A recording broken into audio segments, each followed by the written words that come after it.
starting the South Maui Community Plan Advisory Committee meeting at 5:31 p.m.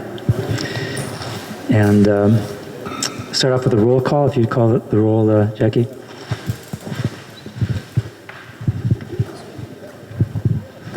Good evening, everyone.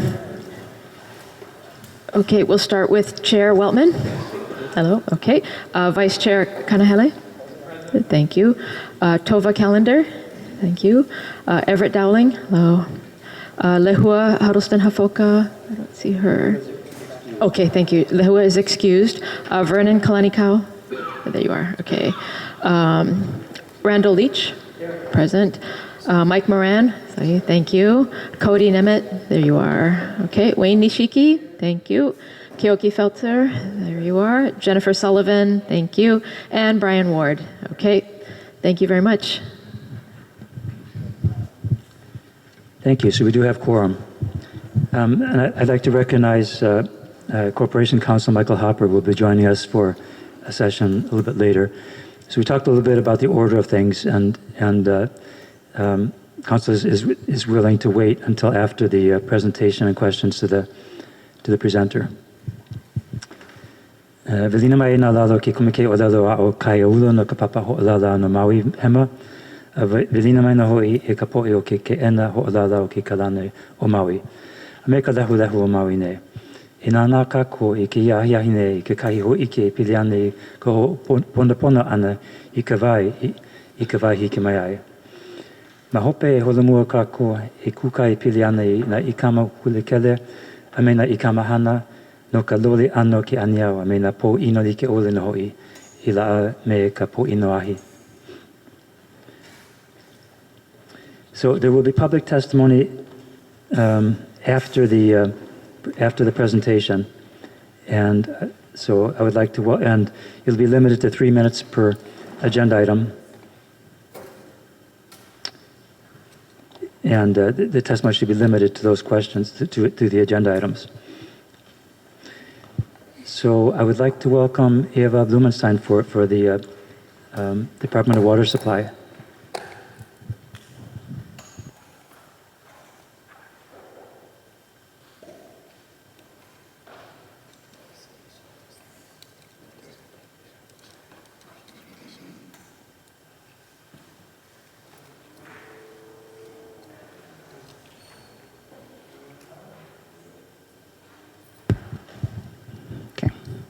Aloha. Thank you for having me. I'm asked to do a very, very brief 5-minute presentation, and I understand you have reviewed the presentation I did to the South Maui Town Hall. I think that was earlier in the fall.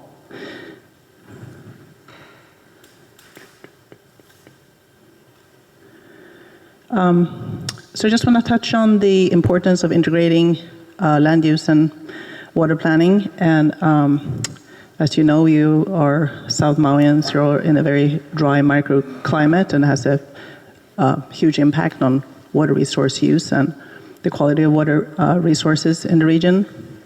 It's really important to distinguish the difference between water infrastructure and water source. Our county water code, we have to apply it in a manner so it conforms to the general plan. But the Maui Island Plan growth areas didn't really consider water resources. It was really the growth areas were based on many factors considering available infrastructure. So land use impact on the water resource and vice versa.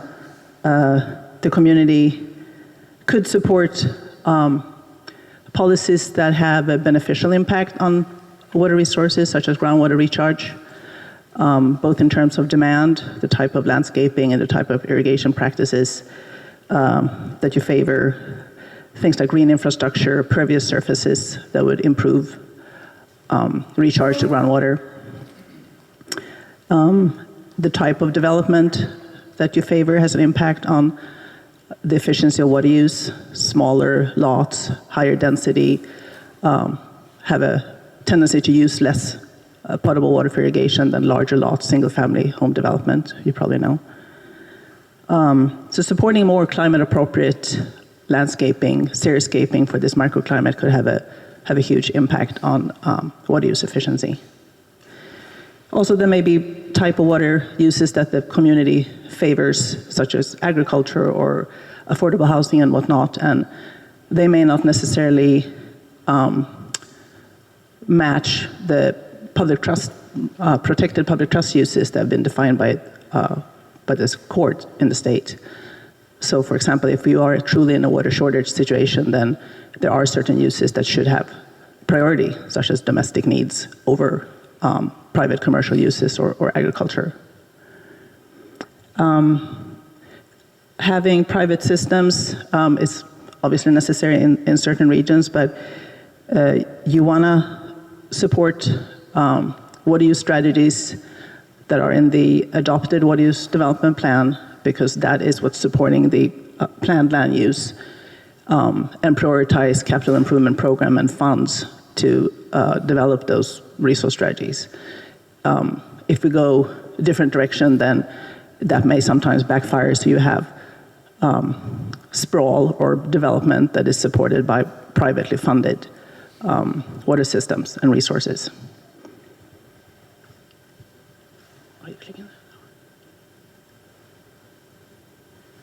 So I had this slide at the town hall meeting, just a brief synopsis of what the water use development plan. The plan that was adopted by council in February 2022 proposes specifically for South Maui. We know that we need roughly 8 million gallons a day additional source to meet projected demand through year 2035. We know that we do have limited regional resources for South Maui. The underlying aquifers here tend to have thinner freshwater lands. Water is quite brackish along the coast. There are really no surface water resources to speak of. Surface water in Wailuku aquifer sector is limited by adopted in-stream flow standards, and is also a designated surface water management area, so water use permit allocations are needed for any additional use from there. The EO aquifer, which is the primary source serving Central and South Maui, has been kind of the workhorse for the last 20 years, but we really need to reduce pressure on pumpage from that aquifer in the face of climate change and changing uses in that region. We have a pretty aggressive conservation program that we like to take further, and that definitely can help tamper demand, and it can delay the need to develop source, but it can't substitute the need for new source. I can't see myself. Yeah, so some of the other strategies to support plant growth for South Maui, continue improving pump distribution throughout EO and Kihei aquifers, meaning that there's a limit, of course, established by sustainable yield, but even within sustainable yield, you want to maintain a buffer and make sure that you really optimize pumpage to make that resource last in a responsible way. And as new wells go in as well, that those are guided by updated groundwater models that consider changes in groundwater recharge and climate change. So the primary resource strategy to support plant growth through year 2035 is to continue exploring East Maui well development, guided by hydrologic studies, and also subject to the East Maui consent decree. There's several criteria that need to be met in order to pursue that strategy.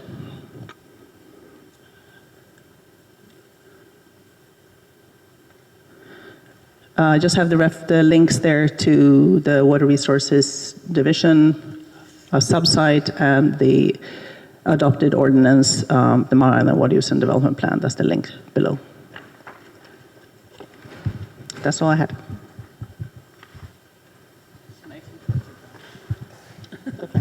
Thank you. Questions from the members to the presenter? Vernon? Question, just for clarification. So South Maui receive water from both Iao and Wai'ehu or Waihe'e? Yes, the central system is a mix of groundwater from Iao and Waihe'e aquifers and subsurface water as well from Wailuku River.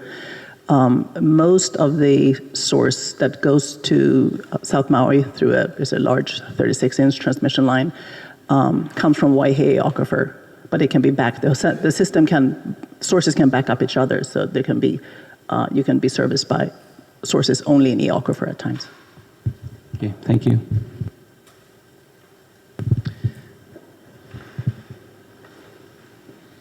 And Cody?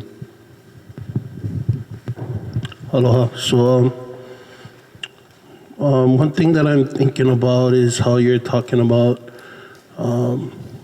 cutting back the water, in times of maybe drought or something like that. I'm wondering where's the priority in the water when you're talking about like Wailea compared to more residential areas. And, there's a lot of talk about like, the hotels and will always kind of have their water, and how does prioritizing the water deal with that? Yeah, that's a great question. So you probably all have seen there's been water shortage declarations for Upcountry and for West Maui recently, since June of 2022. There's just been a couple of voluntary requests for Central Maui, or Central System that serves South Maui and Wailea. Partly because those systems are completely disconnected. So Central Maui, even if we have available source, can't back up Upcountry when we're in a shortage there. So those shortage declarations has kind of been disconnected just based on the available supply in that region.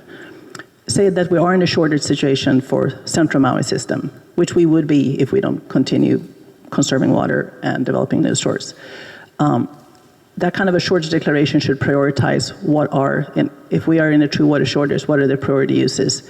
The courts have established some of those that we need to be consistent with. So that includes, for our system, domestic needs, mainly household uses, drinking water, etc.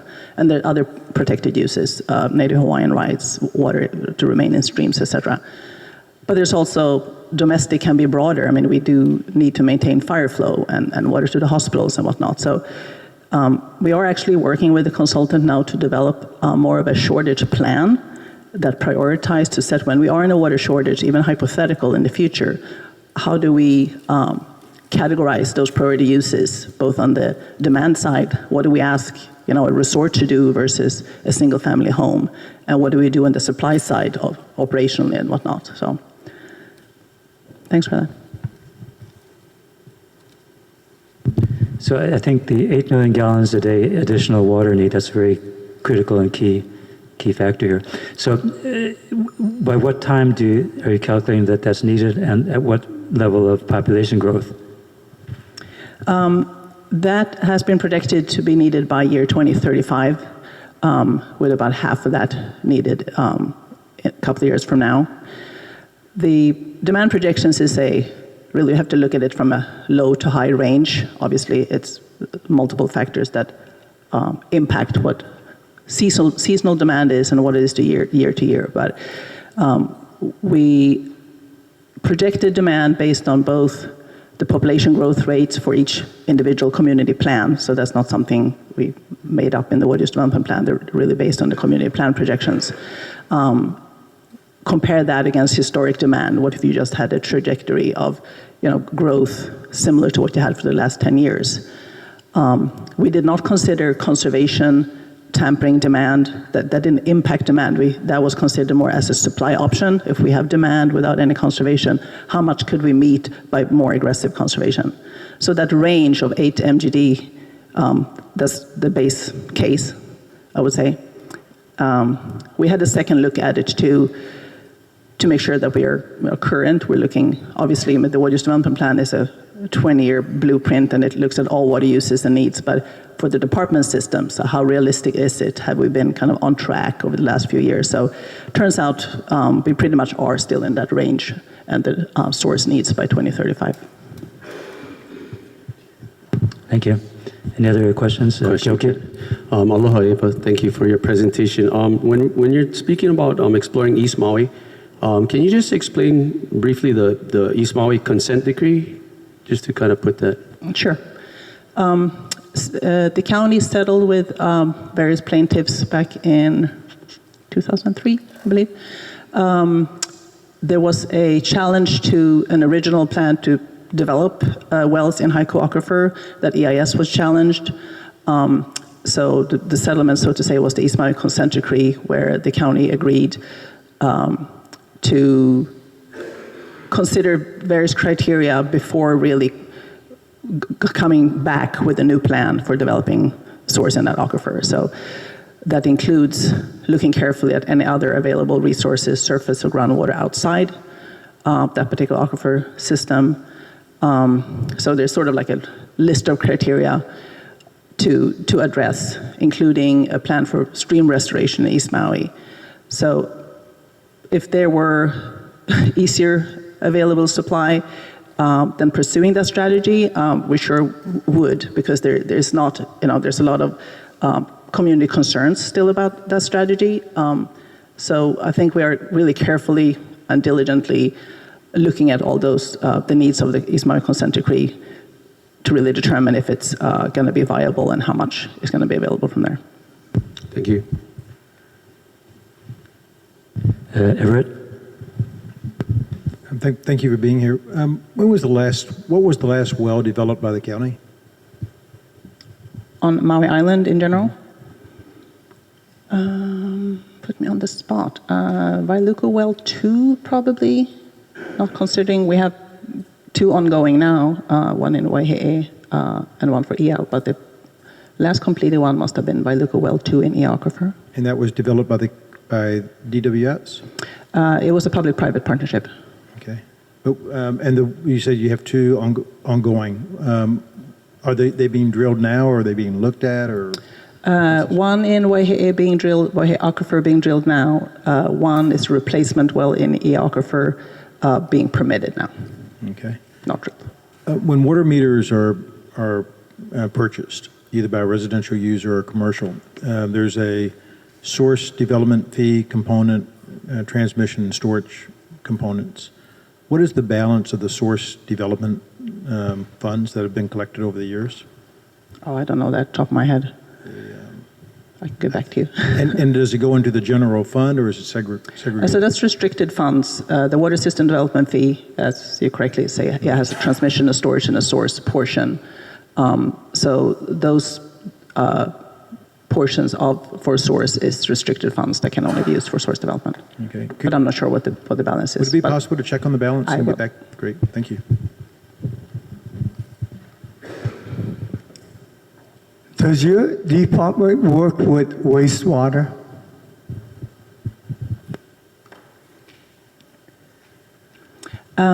We are separate departments, but I don't think we collaborate as much as we should. There's definitely room for improved collaboration with Department of Environmental Management. Do you have any plan to reuse water? I noticed that 80% of the wastewater system is all liquid. And at one time, I was looking at the hotels using reuse water. Is there any sort of a plan where you're sticking your nose in that direction? The Water Department really supports increasing both the right now there's an opportunity for commercial properties to hook up to available recycled water. So we support whether it is making that requirement a little stricter, so there's more incentive to use recycled water where it's available. even using department funds and loan opportunities, if that is a constraint to expanding recycled water use. So we do have, there's strategies in the water use development plan that is proposing, maximizing R1 use where it's available. Your thoughts about mandating that hotels reuse water? Use our reuse water on this plan. The plan doesn't distinguish which type of use is more than commercial. So currently, county code has a requirement for when you are within 100 feet of an available R1 supply. We would like to see that beefed up, so to say, so there's a little more incentive on the developer to prepare and hook up to the R1 system if there's available supply in that region, whether that is in Wailea or North Kihei. We've seen in this time a drought and a water shortage. Does the Department of Water Supply purchase any water from EMI? Not for South Maui, for upcountry. You know how much you pay? Because the upcountry people have a shortage. I believe it's 6 cents per 1,000 gallons for Wailoa ditch water from EMI. And that's for upcountry system, and does not supply South Maui. Thank you. I think it was Mike first and then Everett. Mahalo for coming to our meeting this evening and giving the presentation. I think we all basically agree that South Maui is a desert climate. I mean, if you define what a desert is, this is it. I would say for the last 20 years, I think we've gotten consistent comment from the various water directors that the EO aquifer was almost at last gasp. It was always like, if we use a little bit more water, we're going to be in trouble. Yet the years go by and we get way more development, and more development means we must be using more water. And unfortunately, I think that gives the public a false sense of security. Oh, it was like the boy that cried wolf. In your opinion, how close are we to being endangered with the EO aquifer? Well, we watch the health of the aquifer through various means. We have USGS maintaining monitor wells, so we want to know what chloride levels, if they change, if water levels change. We're looking at how our pumpage is distributed, because it changes seasonally and with increased demand, of course, as well. So we see certain trends, and I mean, personally, I'm worried long term, and that's why I kind of really emphasize that we really like to see reduced pressure on the aquifer. It's not that I see the damage to aquifer now, but we can't continue relying on it as the main workhorse. We need to distribute pumpage outside of EO and outside of Waihe aquifer. And unfortunately, it's not that many options in the region. So kind of like the best fruit has been picked, the cheapest fruit has been picked, so we have to be more creative, and we have to go further away from the area where we have planned growth, where land use plans are dictating growth to occur. So that said, I mean, conservation has a huge part to play. Maximizing alternative sources, whether that's recycled water or direct potable reuse and whatnot, are now interesting. And what I mentioned about haiku water, that a contentious strategy, but we don't have that many options to go. So that's where we're at. There hasn't been a lot of development outside EO and Waihe aquifer because there's not that many available options.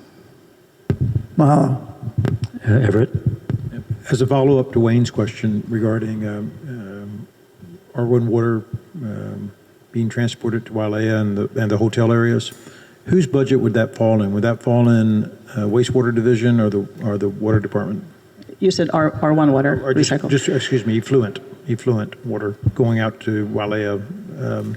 Whose budget would that fall in? If a water line were to be extended from the sewer treatment plant out towards Wailea so that the hotels, as Wayne mentioned, could use that water for irrigation, Would that be in the water department's budget, or would that be in wastewater? Yeah, so that traditionally has fallen within Department of Environmental Management, right? We completely have separate budgets.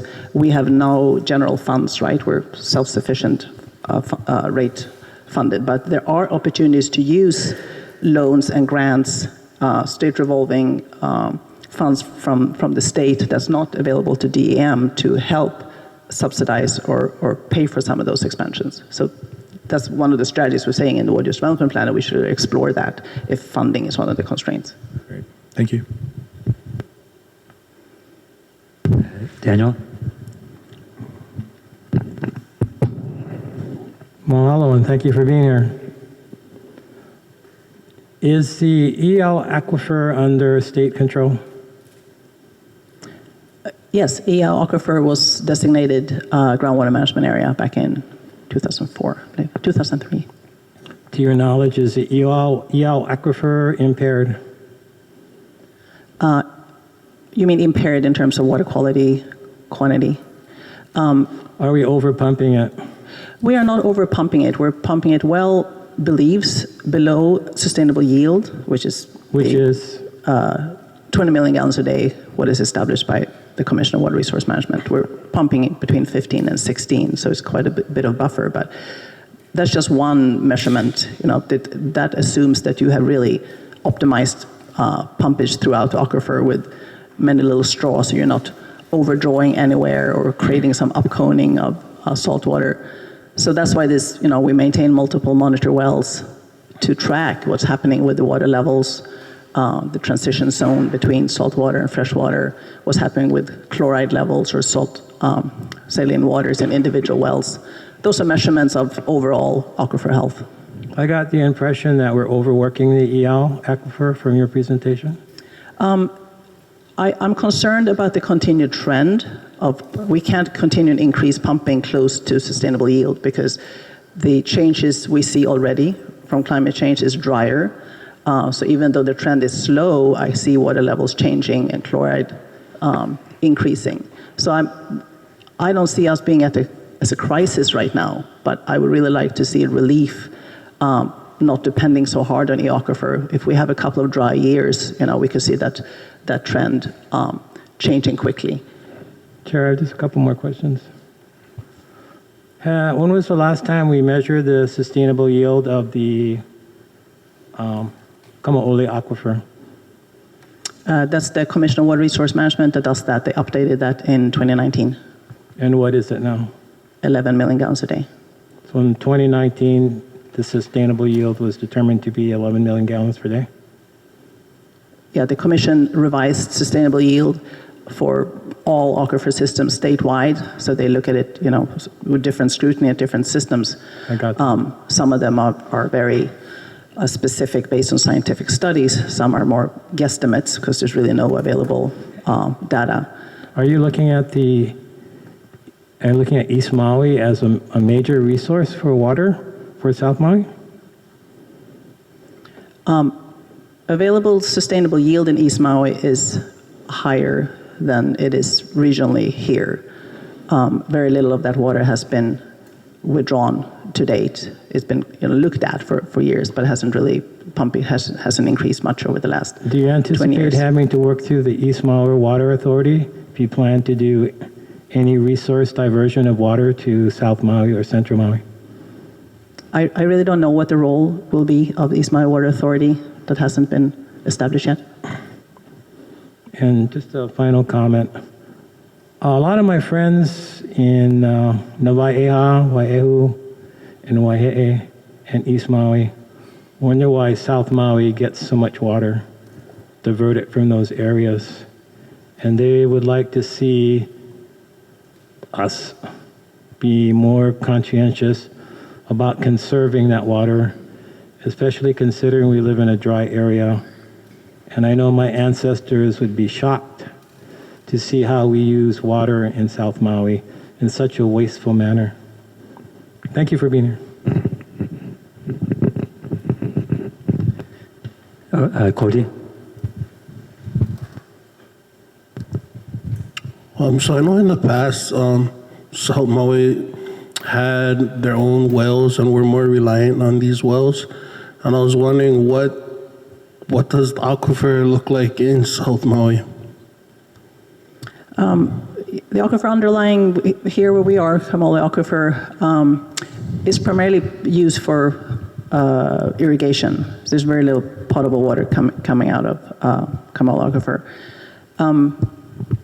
Below 500 feet or so, water tend to be brackish. So this aquifer goes all the way up to Keokea area, Department of Hawaiian Homelands area. So at that elevation, the water quality is better, but it's been very few wells drilled to really confirm, and it can be very site-specific. The other thing is that a lot of the wells in this aquifer they're pumping, but they're not reporting the pumpage to the State Water Commission, so we don't have a good handle on how much is actually used out of that sustainable yield. The other thing is that this region, looking at climate models, even different climate models, doesn't have a very good prognosis for South Maui in terms of groundwater recharge. Drier areas assumed to get drier, so I would not count on the sustainable yield for this aquifer to remain at what it is today. Vernon? Is it possible that private landowners, let's go say above Pi'ilani Highway, is it possible private landowners can just create their own well and Yes.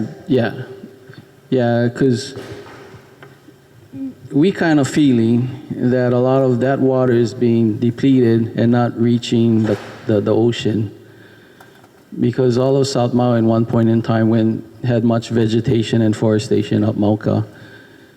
This whole region was sustainable and flourishing, fish pond, wetlands and all that, right? But that's what we feeling. We feeling that some of these private landowners tapping those resources. The new high school, I hear they got 2 wells up there. So South Maui get wells, and then I agree with you. A lot of it is brackish, especially when we go more towards the Kai this way. Because where I live, a lot of the old homes all have wells, but they're more brackish now because of sea level rising and all that. So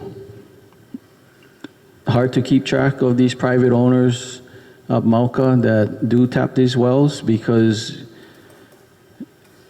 it should make its route all the way down to the ocean, and that's what I'm feeling, that a lot of these wells are being depleted and not reaching the ocean. Hard to keep track. For me? No, but hard to keep track, right? Hard to find who's. So all individual well owners, whether private, municipal, commercial, all are required to report their pumpage, not to us, but the State Water Commission. But it's kind of a catch-up game where in some areas that reporting is very poor and other areas, it's fine. But for Kamaole, it's really not that complete. So I don't think neither the Water Department or the State Water Commission have really a good handle on how much is used and where. Hello. Thank you for your presentation. I had a question. In the past, there's always been talk about converting salt water to fresh water. Is there any headway, or is that still a topic that we should look at? Desalinating, desalination can be using brackish water or seawater, pretty much the same technology. RO membrane technology, but the cost is very different, of course, because you have much higher salt levels in seawater. We have looked at it for various areas. For central system, which includes South Maui, of course, we had a consultant do a study quite a few years back, and we asked for a kind of a quick and dirty update for the water use development plan to really see if has the technology evolved significantly, what are the energy costs, disposal options, etc. The consultant found that it wasn't, of course, technology has evolved, there's better, the type of RO membrane technology doesn't have as much concentrate left to dispose of, like the brine disposal is a huge environmental concern. And it's expensive, of course, compared to conventional water resources if you have other cheaper alternatives. So we have looked at that and we continue to consider it, and it's sort of, I wouldn't say like a last resort, but because of the cost, you really want to consider if it's feasible for a specific area. Thank you. Any further questions for the presenter? Okay, thank you. I'd like to open up at this time for public testimony. And remember, 3 minutes per topic.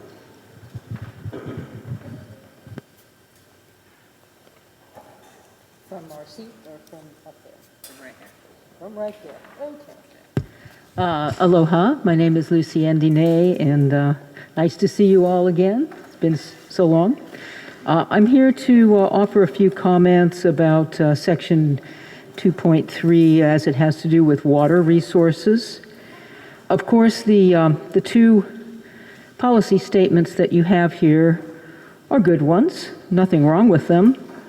Certainly, our existing community plans all have language promoting native plants, reducing water use, but I think we need something in here if we want to do what other municipalities have done that want to live within their water means. There needs to be some percentages or some goals.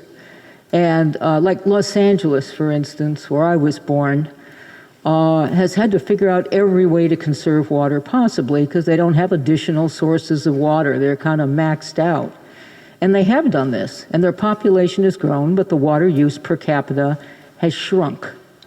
We need to have goals like that in our community plan. Whether it's a visionary goal of by the completion of, I guess this is a 20-year plan, so by 2045, water use in the South Maui area will have decreased per capita water use by 35%. If we don't reach that goal, it's not the end of the world. There's many goals in community plans that we don't reach right away, but it at least says that this is something we're looking at trying. Our water use and development plan sets an 8% conservation goal.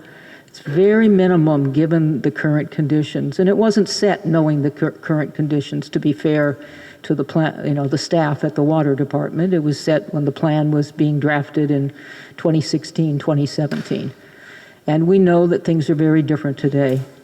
So also, we need to have a strategy. Should it be that the very largest water users, especially luxury developments, should be asked to identify their own water sources? I mean, look at Waikapu Town. Mr. Atherton has stepped up and developed his own water sources. He knows Iao Aquifer can't take the additional burden. He did a responsible thing. He got everything permitted. Should that be something that we put forward as a strategy? I think so. I hear Vernon's concern about the Mauka wells and the effect they have on the ocean. So we need to take that into account. Right now, most of our Mauka wells are golf course wells. Could we water the golf courses with effluent and use water in the aquifer that's slightly brackish, treat it, and use it for humans? Also, please keep in mind, most of the water that goes to South Maui is not used for humans, it's used for landscape. How can we make that different and have more water for humans and less water for landscapes? Mahalo. Thank you. Any clarifying questions for the testifier? Daniel? Aloha, Lucian. Thank you for being here. So you would like to see more metrics, measurable goals in water use? I like your idea about reducing per capita water use by a certain percentage at a certain time in the future. Do you have any other specific suggestions for specific metrics? Well, I think prioritizing fresh water, wherever it's sourced, whether it comes from Iao or whether it comes from someday from Haiku, prioritizing that for human use. And so that's where you look at the reduction in the amount of per capita use, because humans don't use that much water. But landscapes use a lot of water. And that's how places like Arizona and Los Angeles, they pay people to put in very lovely rock and cactus gardens. And they're very aesthetic, you know, but they get incentives for not using water. Also, I'd like to see a policy that says that we're just not approving projects that have a swimming pool with every lot or every other lot. I mean, those days are over. We shouldn't be thinking we're living in them. My opinion, but I think there's a lot of scientific heads that would shake in the same direction. Thank you for allowing me to clarify. Any further questions for the testifier? Thank you. Next testifier.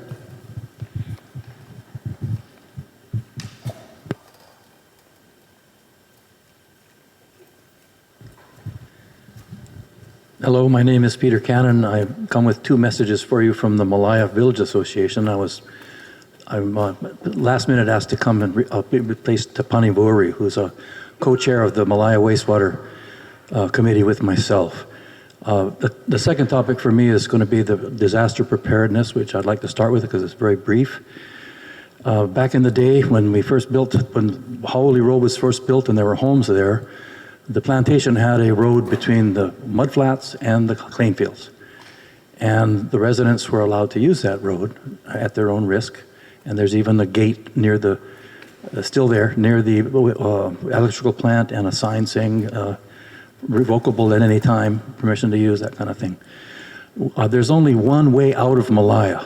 And if a fire came or a disaster came where we all had to get out of there at one time, we could be toast, especially if it was a fire and the way out was blocked. We've talked to Mahipono. They're willing to help us and use that old road again. Most of it's there. The end closest to the electrical plant is covered with kiawe, and so is the gate. But we've had those conversations with Mahipono and with some of the council members. Secondly, I spoke last time about wastewater and the reasons why Malaya Bay has lost all of its coral, and the main reason was the biggest reason is the sediment and the brown water events. But number two is the wastewater. So the MVA has for 4.5 years now been working on finding a solution to replace all of our injection wells with a regional plant, and I'm happy to report that thanks to Kelly King, the county council has appropriated $9.5 million for this plant. We have reviewed dozens of possible vendors for this, which we're going to hand over to the county. The county mayor did apply for SRF funds, state revolving funds, and we had a meeting with the health department and the EPA where the head of the wastewater division actually said to the EPA, "This is my number one issue for 2023. We want to get rid of these injection wells, get the life back into Malaya." Happy to report that interesting to be here on the day with the water presentation. My grandfather was the one who built the artesian wells for the plantation, and I've actually been down the one below Pukalani. It's amazing. Lost my train of thought. Hold on.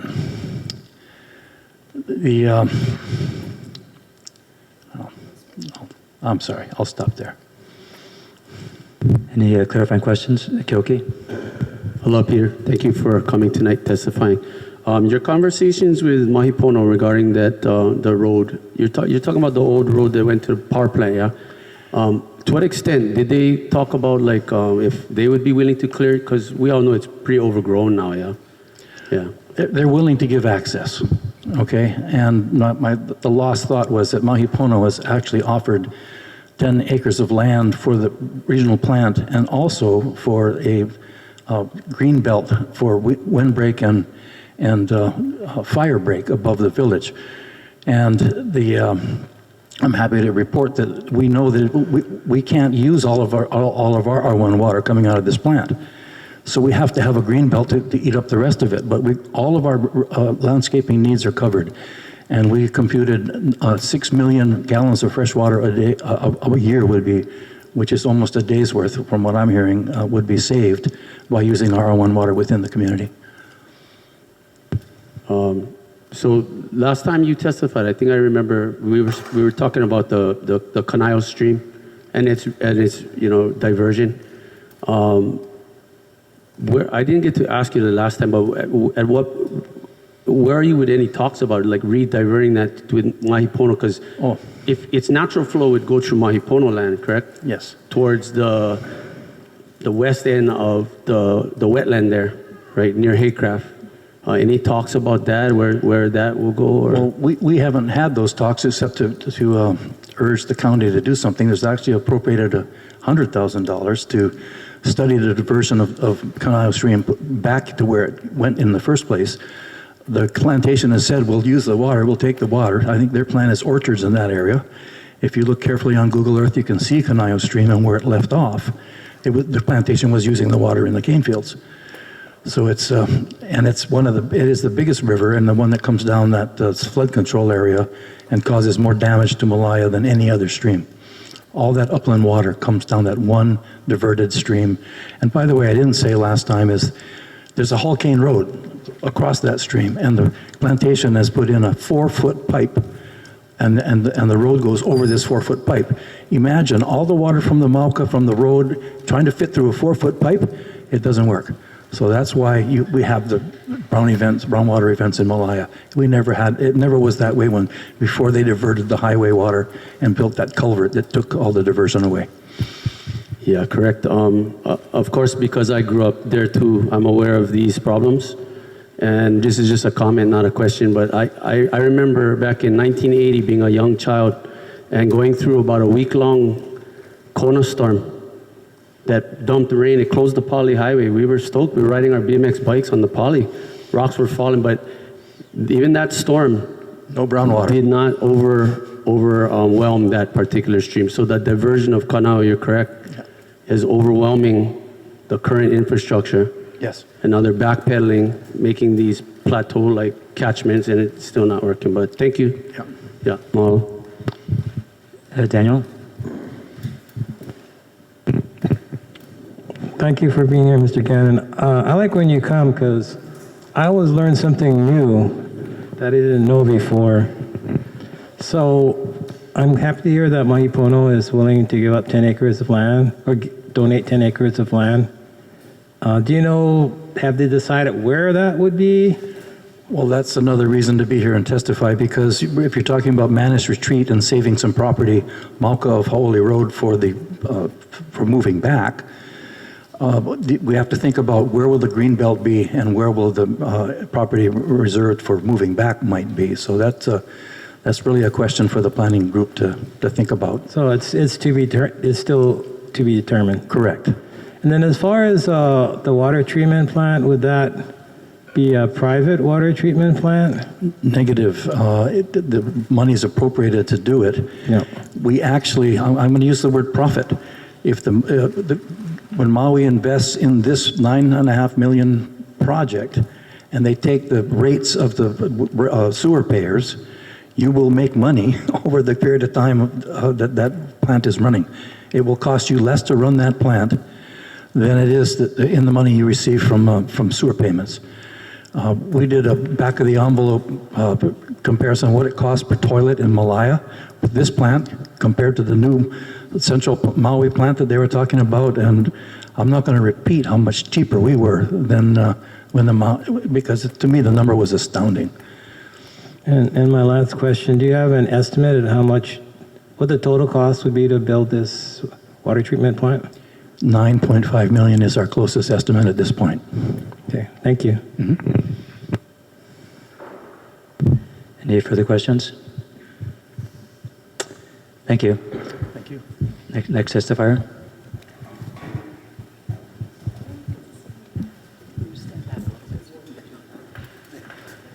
Good evening, Larry Stevens. Where I come from, they say that whiskey's for drinking and water's for fighting. So in the hopes of avoiding that, I have a few things to throw on the table. One, the costs of desalination are coming down very steadily. There's a lot of technology that's coming on board. In particular, the use of renewable energy as the energy source for driving desalination can really give us a chance to lower the cost of that activity if that's the way we want to go. Second thing, there's a lot of places that are considering to go closed loop with their water. So instead of using all their water just for irrigation, but be able to put it into the water supply again after you've treated it properly. Various jurisdictions are doing that, I think, in a water-stressed environment like ours. We may have to consider that at some point.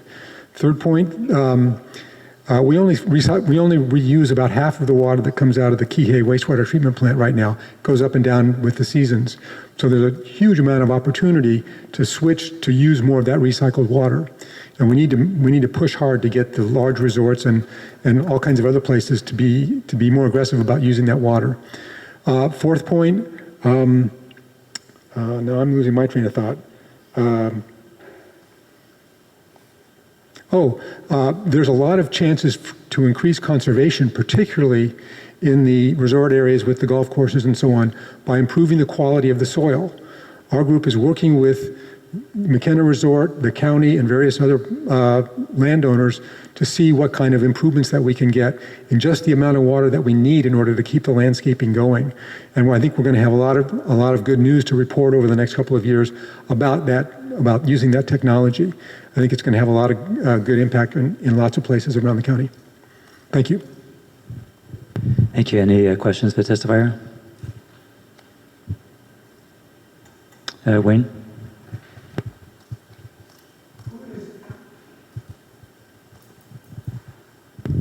Who is your group that you're working with the resorts?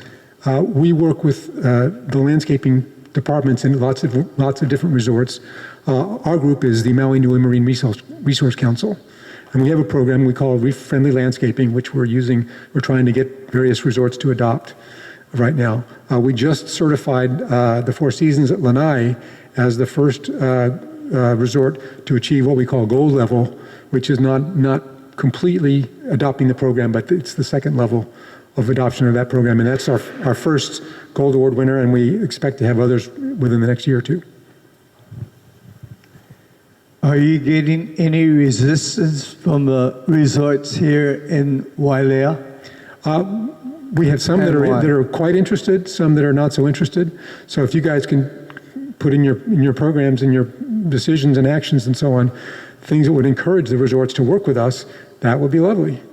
Because we're willing to step up and bring technology, bring expertise to the program, to these resorts, and we hope to have quantified information. We don't have much quantification yet, a little too early, but we should have data soon that we can use to demonstrate that this stuff works. Any further questions for the testifier? Daniel?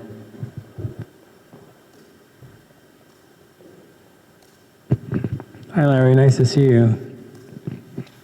I'm shocked that the resorts aren't working with your organization. Some are. Some are. Some are. Okay. Not. All right. I'm glad to hear. The winner so far on Maui Island is McKenna Resort. Oh, that's good news. I'm very happy to hear that.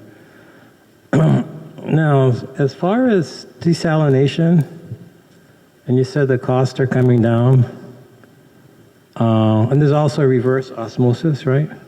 That's one technique. That's the most commonly used technique today. Yeah. So the question I have, the question that always comes up is, what are you going to do with all the leftover brine, from that? I know one of the countries that does a lot of desal is Israel. And so, I don't know, maybe we can learn something from them. But yeah, I'd be interested in hearing your comments on the brine. So the brine's a big issue. It's nasty stuff. And the only techniques that I've heard discussed are dispersion. So you take it way out in the ocean and you spread it around. Now, does that have detrimental effects? I think it depends a lot on how you do it. But you're right, Israel and other Middle Eastern countries where they have a lot of desert and a lot of sand but no water, they're getting big on desalination as well. So I think this technology is going to continue to advance pretty quickly. And some of it doesn't even involve complex technology. Just using solar energy and evaporating it has been shown to work in some cases. So there's a lot happening there. Further questions, the testifier? Kioki? Hello, mahalo for your testimony. This byproduct, this brine, what are to your knowledge, the main components that are detrimental in this brine? Well, if you have highly concentrated salt water, that can damage marine life. If you just put it in the ocean and you just have a pipe that goes onto the reef, so you have to get it out, and you have to spread it around. Otherwise, it can be very toxic to coral, to limu, to fish, and so on. Not to mention people. So just primarily the salt. Think about the Dead Sea. That's a highly briny water body, and it's kind of fun to swim in it because if you stand up and float, you only go down to your chest. But we don't want that here. Correct. Thank you. Further questions? Thank you. And the next testifier.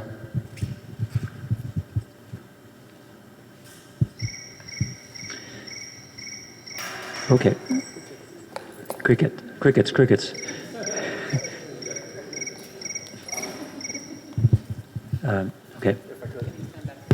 Okay. Okay. Hi, Doug Ballard.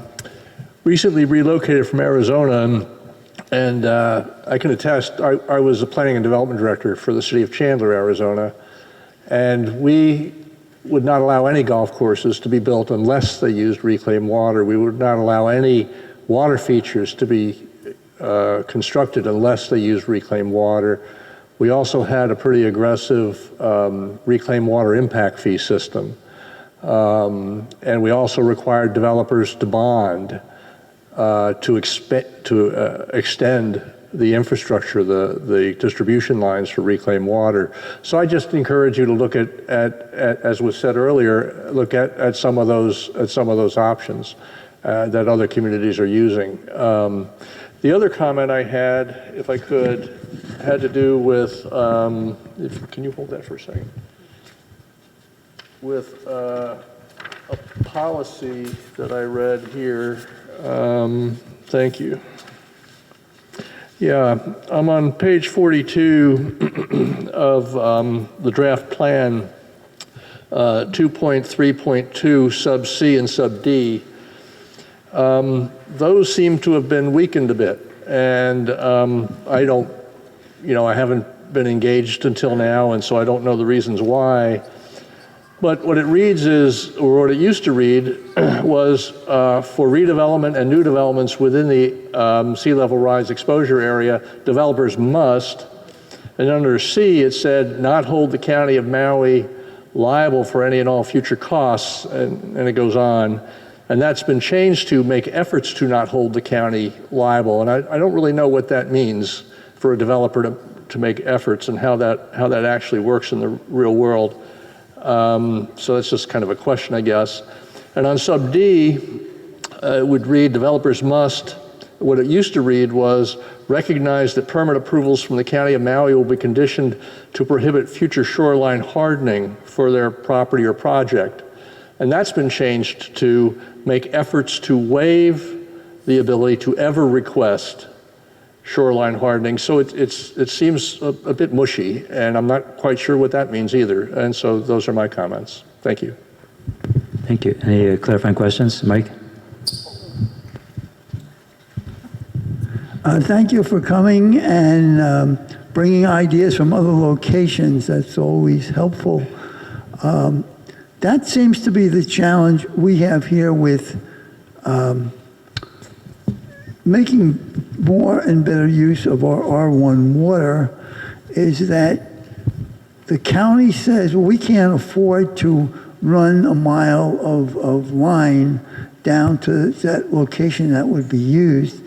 So I think you said that in Arizona, that if a developer wanted to, they had to show that they were going to use it, and did they also have to pay for the infrastructure Correct. To bring it to them? Correct. They would extend the. We had a fairly good. We had an advantage in as South Chandler was largely agricultural, and it was changing and rapidly changing. All that's gone now, it's all developed. So that allowed us, and that's, I think, somewhat true here of Maui too. In some cases you have a blank slate. But that allowed us to extend, to create a distribution system. If a development was outside, was developing and the distribution line was not to their property, they would be, and they wanted to have a golf course, for example, or a major water feature, they would be required to extend that infrastructure or bond for the extension of that infrastructure when other properties that would tap into that line would come on and development would occur with those properties. So that would allow us to continually expand our wastewater, reclaimed water distribution system. The other thing that's really important too, and I don't know the answer to this either, is we had or have, they still do, a very high level of tertiary treatment. But there's always a challenge because reclaimed water often has lots of salts and things like that in them. And so when we first started reclaimed water distribution and use for more lush landscaping, for example, there were some problems with salt tolerance with some species. But that all worked itself out, and Chandler has a very robust, and other cities do too, I'm sure. All I can speak of is Chandler's. And then again, looking at your impact fee structure, I understand that the county has impact fees, but looking at your impact fee structure and making sure that what you're charging supports your plans to expand the system. If you're not charging enough, then you're not going to have the money to expand the system to reach these properties. Does that help? Does that help a little bit? Yes, it does. Thank you. Okay, thank you. Further questions, the testifier? Daniel? Hi, Doug. Hi. Is it Ballard? It is. Did you say you were a former planning director from Arizona? Yes. Yes. You are a former planning director? Yes. And did you say that the planning, I just want to clarify, because I think I may have missed some of what you said. The planning department in, is it Chandler? Chandler, Arizona, yeah. Restricted, what did they restrict? Golf courses? If a developer wanted, and this happened a number of times, golfing is big in Arizona, but if a developer in Chandler wanted to build a golf course as part of their development, we were developing square miles and all this kind of stuff, they could not do that unless they used reclaimed water. If reclaimed water wasn't available, they couldn't build the golf course. Unless they would either pay to extend the lines or bond. No, actually, I think I'm misspeaking there. I don't think they could do a freshwater, a potable water irrigation system on any golf courses being permitted in Chandler.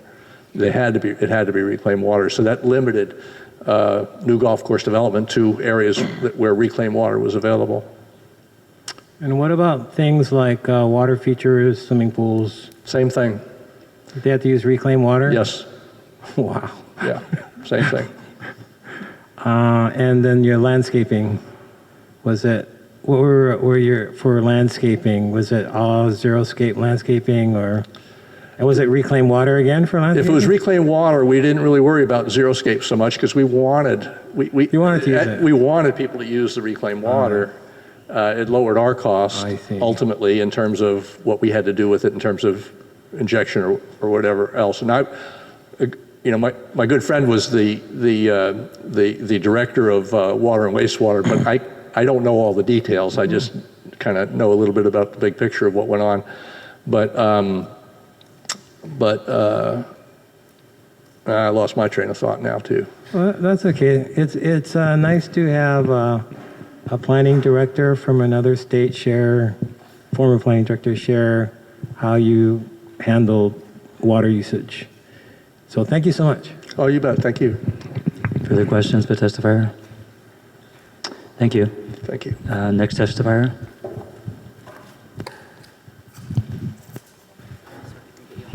Oh. Okay. You need a little star on the floor here where to stand.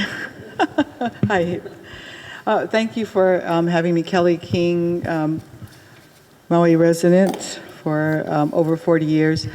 I think we had a lot of good input from people who have been involved in the water issues for a while, so I just kind of wanted to back up what some of them were saying. And the first one, of course, is reclaimed water. So if you're looking at goals to put in as policies, I thought that was a great goal that Lucienne offered as far as making a percentage of usage reduction, but also consider that if we're going to need 8 million gallons a day more, that, maybe set a goal of a percentage of that, and I'm just throwing out a number like 50% needs to come from reclaimed water, and set timeline goals for those issues, because we have, there's a lot of opportunity right now with state surplus money and federal infrastructure money coming in.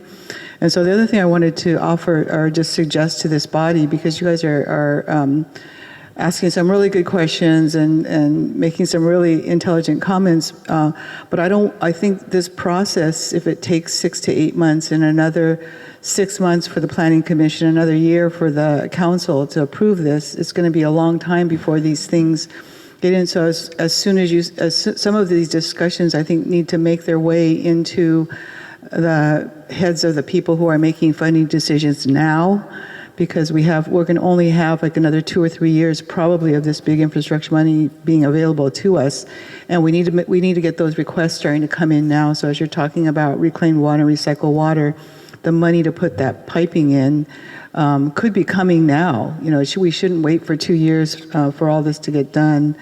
And I wanted to ask, and I know I'm not supposed to ask questions, but I just wanted to ask if, because I know DEM doesn't work closely with DWS, with the Department of Water Supply, but what water are you counting?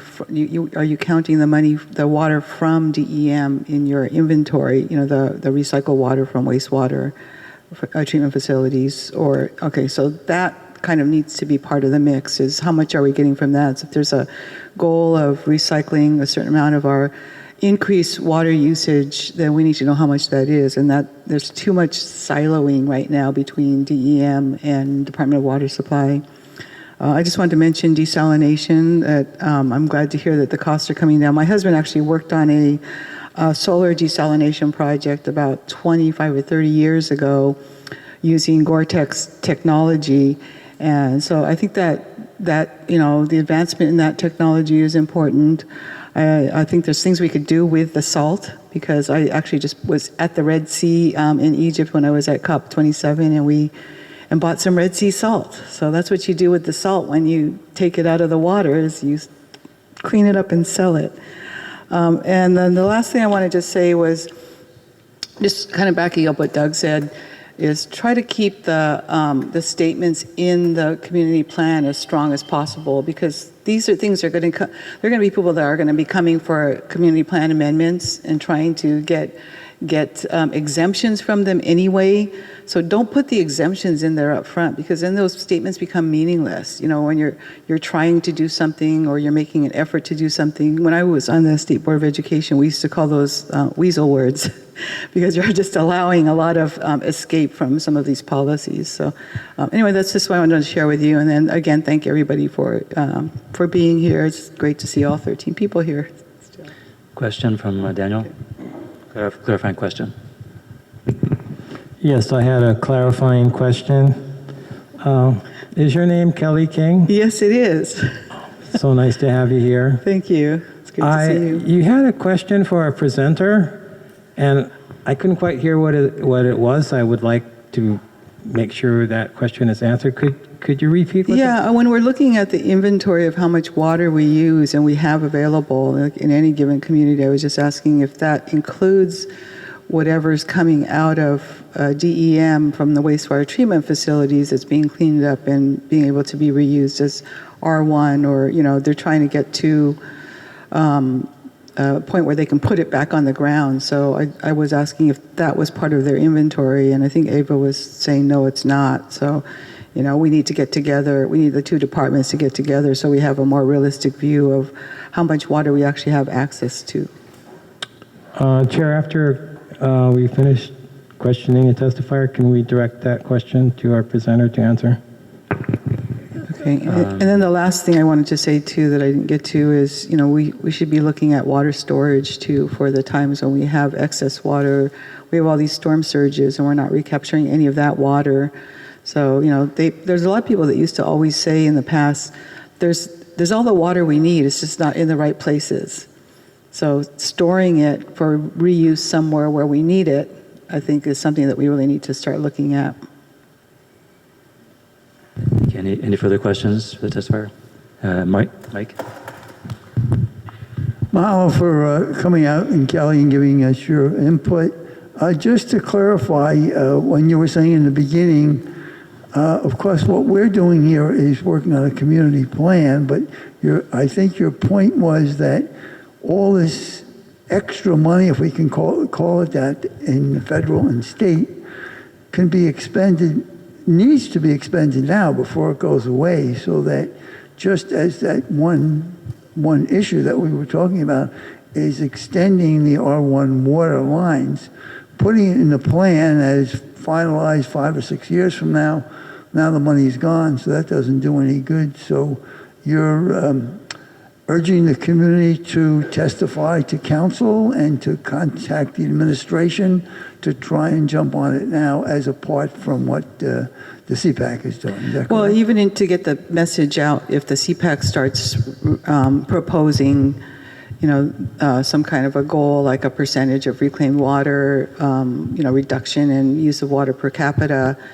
and gets that message out there, so that, because I don't think the federal money doesn't necessarily have to be spent in the next couple of years. It has to be appropriated in the next couple of years, I think, because, we know we have it now for a couple of years. We don't know what's going to happen after the next presidential election. So getting that message out that these policies are being looked at, so that our administration and maybe our county council can start, appropriating funding for expanding recycled water, reclaimed water, because a lot of it is really just putting into the infrastructure, because the water's there and we can treat it if we have the infrastructure to deliver it. But I'm just afraid that, that if we take too long getting through this whole process before anyone takes your proposals seriously and the things that people here are saying seriously, that we might miss our opportunity. But I just, as an example, my husband and I, our company, Pacific Biodiesel, is working on an appropriation that was first approved in the 21 federal budget. Then they plussed it up in the 22. We haven't spent any of it yet. We're still trying to figure out the agreement. But once it gets sequestered, it's there. Once it gets appropriated, it's there. We don't have to spend it right away, but we have to get it appropriated. Mahalo. Any further questions, the testifier? Thank Thanks. you. Next testifier.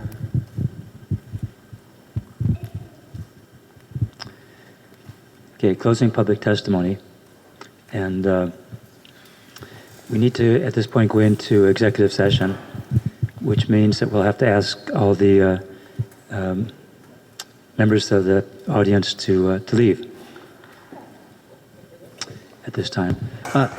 Don't want to get too far ahead, but in order to go into executive session, you would need a motion and a vote of 2/3 of the members present. And I would like to go over the purpose I would be requesting executive session, because HRS requires that. Under HRS 92-5, an executive session can be called to consult with the board's attorney on questions and issues pertaining to the board's powers, duties, privileges, immunities, and liabilities. I wanted to address the commission on a couple of the policies that were discussed in your last meeting, but that are also still on the current on your current agenda today. And that would be the purpose of the requested executive session, to discuss several policies that are there. Again, you would need a vote of 2/3 of the members, so I think you would need 8 votes in order to go to executive session. Okay, so you heard the reason for the executive session. Will someone make a motion? Daniel makes a motion. Second. So, Everett moved? Or Wayne seconded, but who made the motion? No, I didn't make the motion. I was going to ask a question. Okay, so Jennifer makes the motion and Wayne seconds. Discussion? Chair, I was hoping our presenter could answer the question by one of our testifiers before people leave, and I don't know if they're coming back. Instead of waiting till after executive session. Oh, if Chair, if you want to have that quick question answered before that, that's fine with, I think that's fine too. That's up to the Chair, I think, though. Okay, so this proposal, the motion is to go back to discussion between the members and the presenter.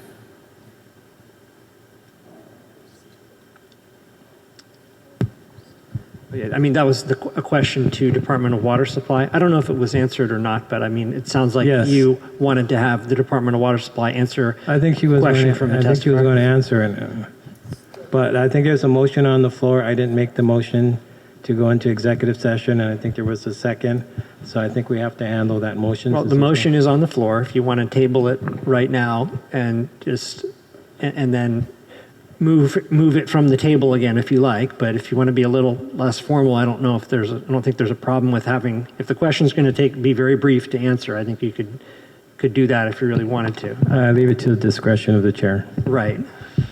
I'm all for informality, if we can get it done. Are you able to answer the question?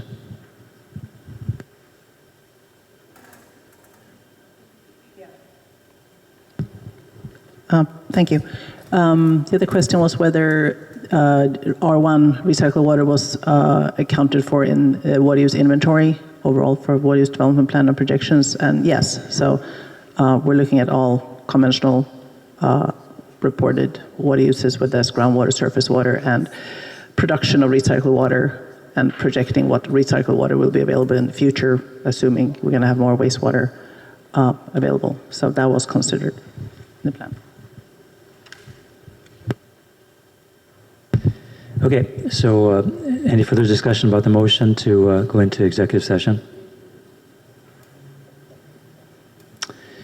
Since we need two-thirds majority, I'll ask for a vote. So those in favor, please raise your hand.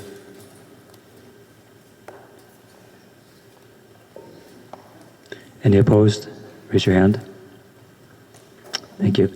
Okay, so I'll ask the members of the public to step out, and everyone else, and just out of consideration for Michael's time, let's go straight into this executive session. You're okay to stand up, but don't leave the table. Yeah.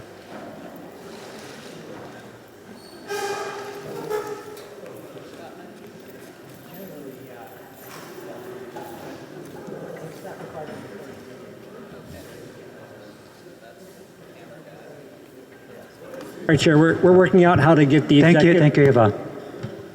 Chair, we're just working out how to get the executive session minutes taken without using the cameras. We still have to take minutes of the executive session, but it's generally without the camera, or right. I don't know if this device is still recording, but it should be turned off, at least for the executive session.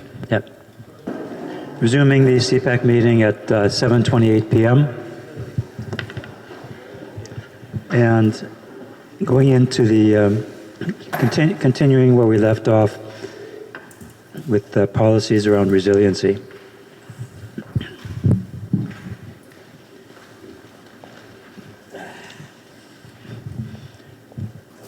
So we finished 2.3.4 last time. We just decided to let 2.3.2 stay with corporate counsel for discussion. So the next thing to talk about is 2.3.5. Support coastal retreat of South Maui structures currently located in the shoreline setback area and the Slerexa.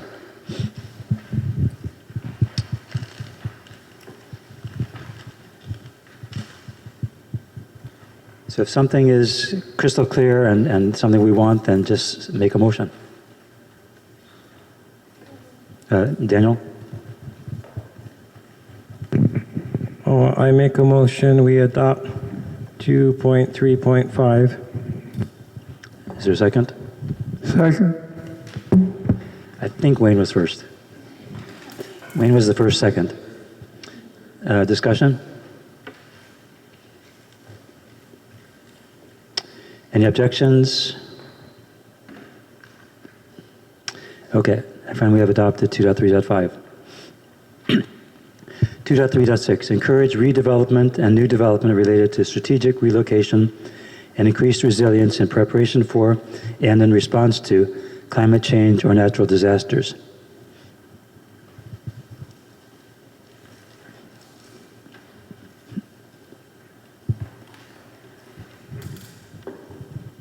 So move.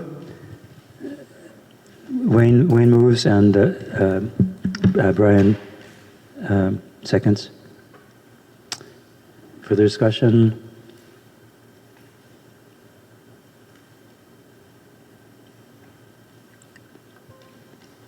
Any objections? I find we have adopted 2.3.6 as written. 2.3.7, avoid development or redevelopment within special flood hazard areas.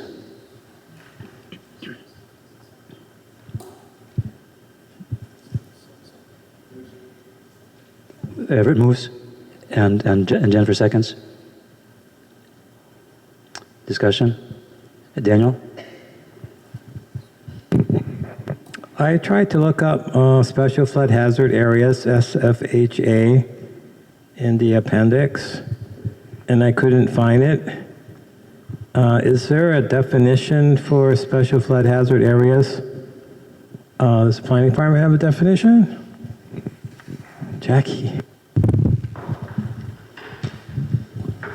Thank you, Daniel. So this is all based on FEMA regulations. We follow FEMA for these flood hazard areas, and then it's regulated based on Maui County Code Chapter 19.62.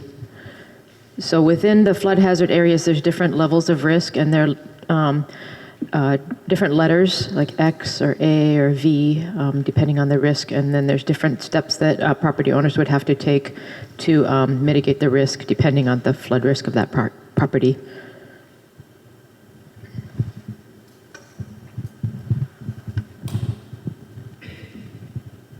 Wait. Wow. Was that 19.62? Okay. And I'm assuming they have maps. If you go to the our planning department website, we have links to all of this flood information and links to all the FEMA maps. It's all FEMA. So yes, there's FEMA maps you can search by address or parcel.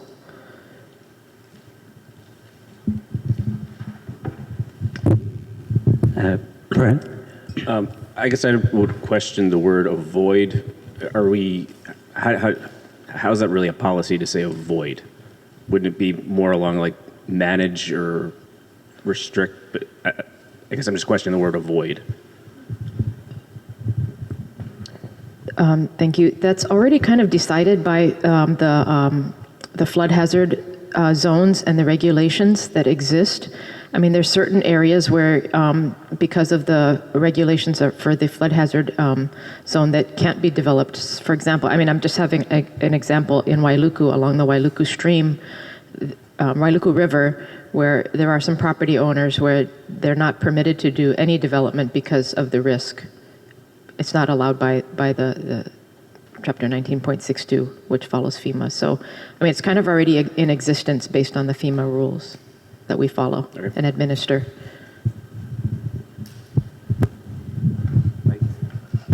Well, I would echo what Brian said. I thought the same thing. What does that mean, avoid? So are we saying that we can't change the language because of the law, that we have to use that term, avoid? I think she's saying that we're already avoiding this because we're required to. So this is not really adding anything. Okay, thank you. Tova?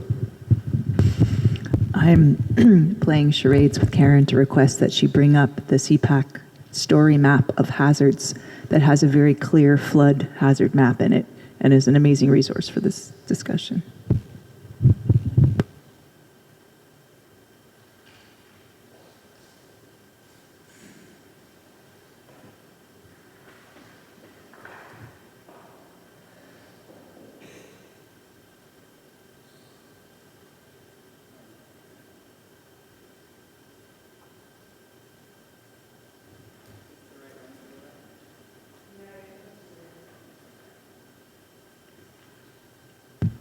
Hey, Karen. You get any shots near Waipuilani Road? Hey.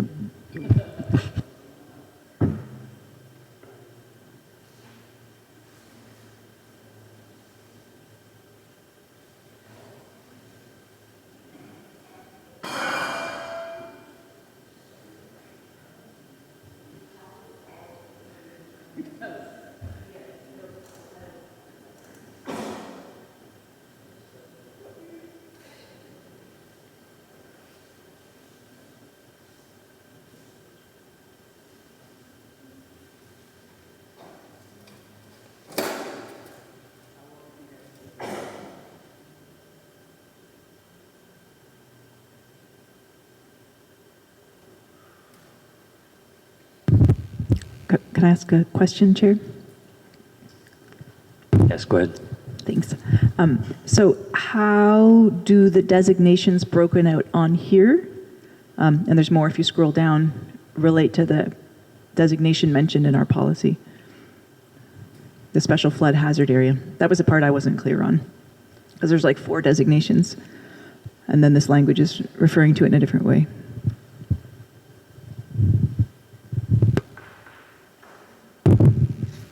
Thank you, Chair. I can explain how the flood development permit works a little bit because I worked in zoning, which processes these things. So depending on the letter and these risk levels, the property owner would be required to do certain things to mitigate the risk of flood. For example, maybe your ground floor has to have breakaway walls or has to have flow paths for water flow. But it's going to really depend on which zone you're in. Like, when probably the darker green and the AE might have measures that you have to take that might be in order to mitigate a higher chance of flood versus some of these others. Like, I'm not sure what the AO is, but that might be less risk. I'm not sure because I don't have it before me. But depending on what the zone is of the parcel, you're going to be required to do certain mitigating things to your structure to mitigate the risk. So, and that's already in the flood development permit process. So, I mean, I guess I'm just trying to say that there's these things that are already in existence in terms of the permitting for structures. So I think the question is how they map to each other, and you can see that if you go to the county website, flood hazard zones. So SFHAs include all of those. That's the answer.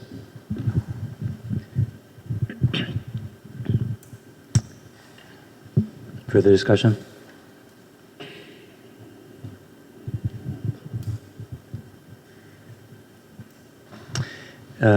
Any objections to adopting 2.3.7 as written?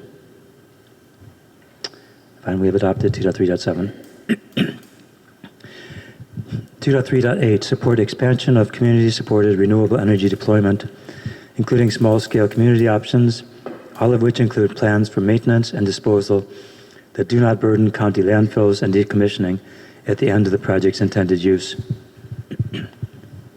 Daniel? May I propose to amend that language? Okay, after where it says supported renewable energy deployment, including small-scale community options. Sorry, my glasses are foggy. And decentralized energy systems. That's what I wanted to add. And decentralized energy systems. And the rest of the sentence is the same, all of which include plans for maintenance and disposal that do not burden the county landfills, et cetera, et cetera. So I just wanted to add one short phrase, and decentralized energy systems. Is that a motion? I'd like to make a motion to amend 2.3.8 to include that revised language. Second by Everett. Discussion?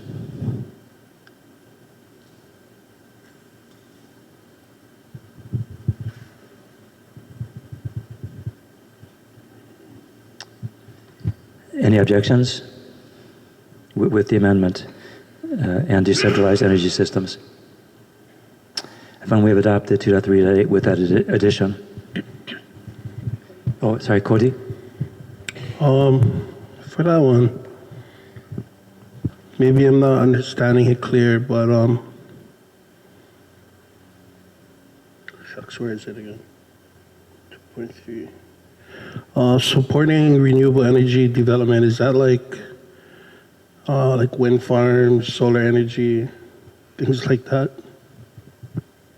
This specifically talks about community supported, so. I think my only concerns would be like endangered flora and fauna. I don't know if that would kind of fit in with the community supported, but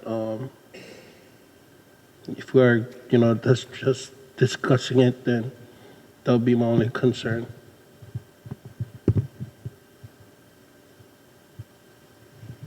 Any feedback on that? Tova?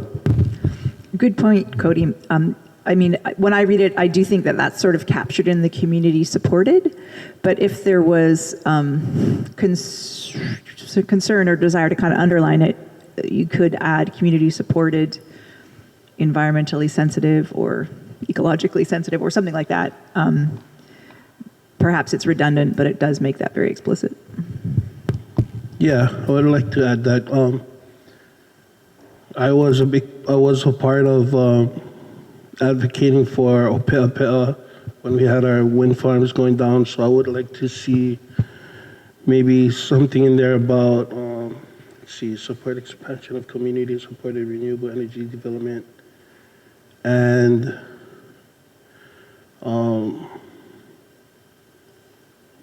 the safety of our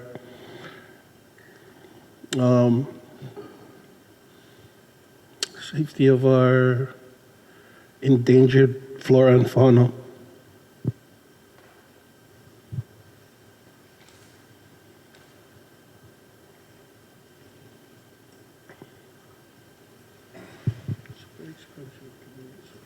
So it could be added at the end, I think, right? At the end of the project's intended use and safeguard Maui's native flora and fauna. Yeah. So I think we already adopted this, but that doesn't mean we can't amend it. So this would be an amendment to what we just adopted. Cody makes a motion. Yeah, I would like to make a motion to amend that. Tova seconds. Can you repeat how you want it to be phrased?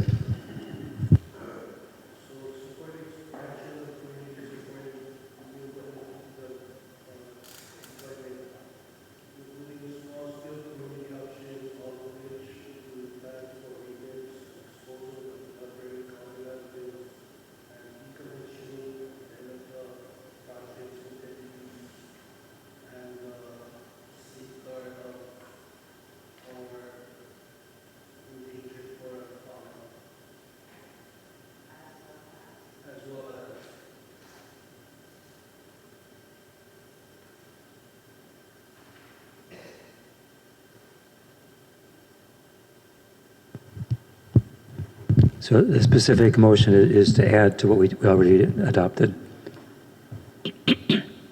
Discussion? Actually, we need a second. Did we adopt 2.3.8 as amendment? We did. Okay. I'm sorry, I missed it. So do we have a second for Cody's motion? Tova's second, okay. Further discussion? Everett? No?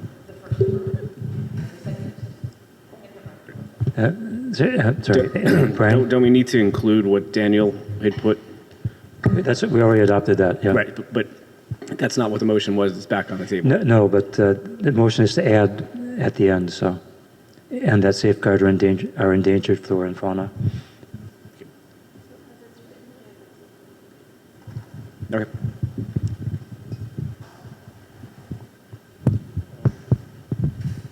I think we had endangered, right? Endangered flora and fauna.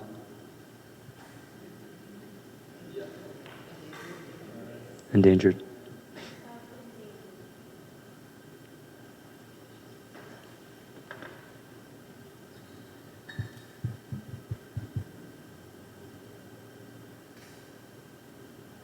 Yep.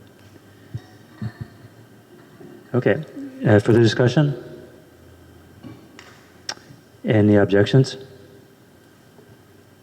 If we have added Cody's proposed extension to 2.3.8.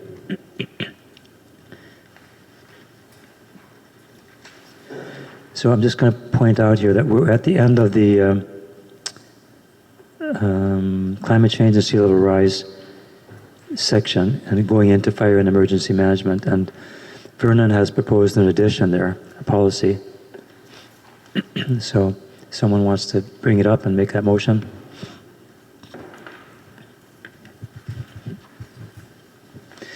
You should be looking at the annotated policies because it includes all these things which members have proposed and also the comments made by testifiers. So at the bottom of page 42.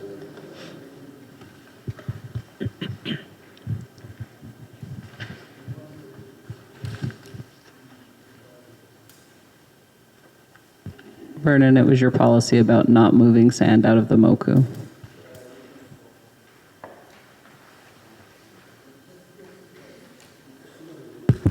No, you know what? I trying to find that section that you got, Mike. Page 42 of policies. Okay, I get the email version. It's the same one. Yep. Okay, so I don't know how this would work. You know, anybody can weigh in, but I have a good relationship with DPW and even the trucking companies about moving sand in our Moku. So I pretty much get that in check. But you know, people do send me, hey, there's a pile of sand. Just show up at different places. So I go follow up. And then in most cases, it's vetted. I was going to say they went through a process, and the right departments are they know about it. So, but I just thought that if this can be like not only for our district but for the entire Maui, and see what planning department could what they see on this, because it is an issue when there is projects. A lot of the sand leaves our Moku and it's stockpiled somewhere else. It is a commodity and it ends up in another Moku. So resourcefully, you would like to keep your resource in your Moku the best we can. We don't want to move soil, sand in different Mokus. Good example is back in the day, a lot of farming was done up Mauka. And then when Kihei started to be developed and just your regular residents, homeowners, they used to go up country and get soil and then bring them down here. But what's in the soil, there were some, I just call them like weeds or pickle grass that you find in the pastures. So it started to grow down here. So stuff that not supposed to grow down here grew down here. And then we're going to also point finger to the runoff that comes from Mauka that contributes to what Mauka brings down here, we get. But the practice of taking resources, can be soil and sand, that moves between different districts. I mean, we don't like sand from Maui Lani, right? To go patch up whatever we got to patch up in our Moku. That's not right, you know. And then who screened the sands? Who's monitoring the sand? So that's why I put that email to you, Chair.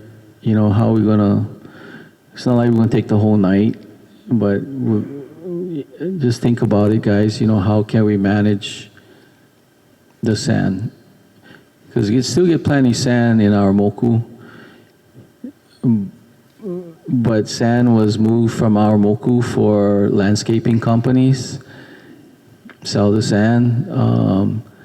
Canoe clubs need them, in the park, shore up. But see, if you move the sand back this way, from north to south, it'll most likely not come back north. If the sand came from north, we'll put back the sand north.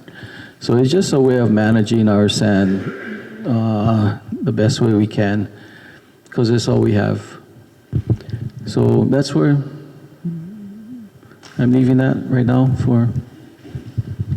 Thank you, Chair. I just want to add that this is already defined in the Hawaii Revised Statutes 205A, which is the Special Management Area Rules, which covers almost all of the South Maui area, Makai of Pi'ilani Highway. And it includes, under the list of what is considered development, which would require an SMA permit, grading, removing, dredging, mining, or extraction of any materials. So it's already covered in the HRS 205A. So, Okay, that's great. So that now we still got to monitor. We still got to watch them. But thanks. Yeah, I think that just says that you need a permit, doesn't say you can't do it. So this is a policy which is proposed. It's not an action, and I think I don't see any reason why we couldn't have a policy which says, if someone says they're doing us to a big major SMA permit, and they decided that they want to move the sand, then we would prefer that they not do it, right?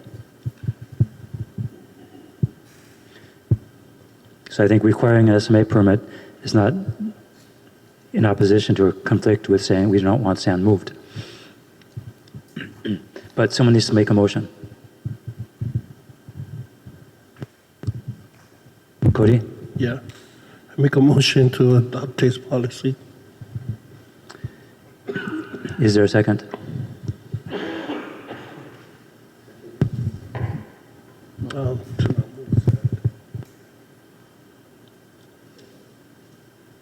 Was there a second? I missed. Okay. Second. Okay. Discussion. Yeah, I just wanted to add to. I think Vernon brought up a really good point about managing our resources, and I think that every moku, every district has their own resources, and it's very important that we manage what we have. Yeah. And because if we don't, then we lose it, and we see a lot of issues that follow it. Our sand is our infrastructure of our aina, and so, whether we're dealing with runoff or storm surge, things like that, we need all that we have. I don't know. I think we've learned a lot. Things have changed. I mean, the way we think about these things over time. 20 years ago, sand is sand. I think now we're kind of looking at what are the impacts of moving it. Brian? Cut me off. I guess my question would be is consulting the community. Obviously, you guys are great resources, but if you happen to not be here, is there something within the policy that should be more defined? Because community is a very broad term.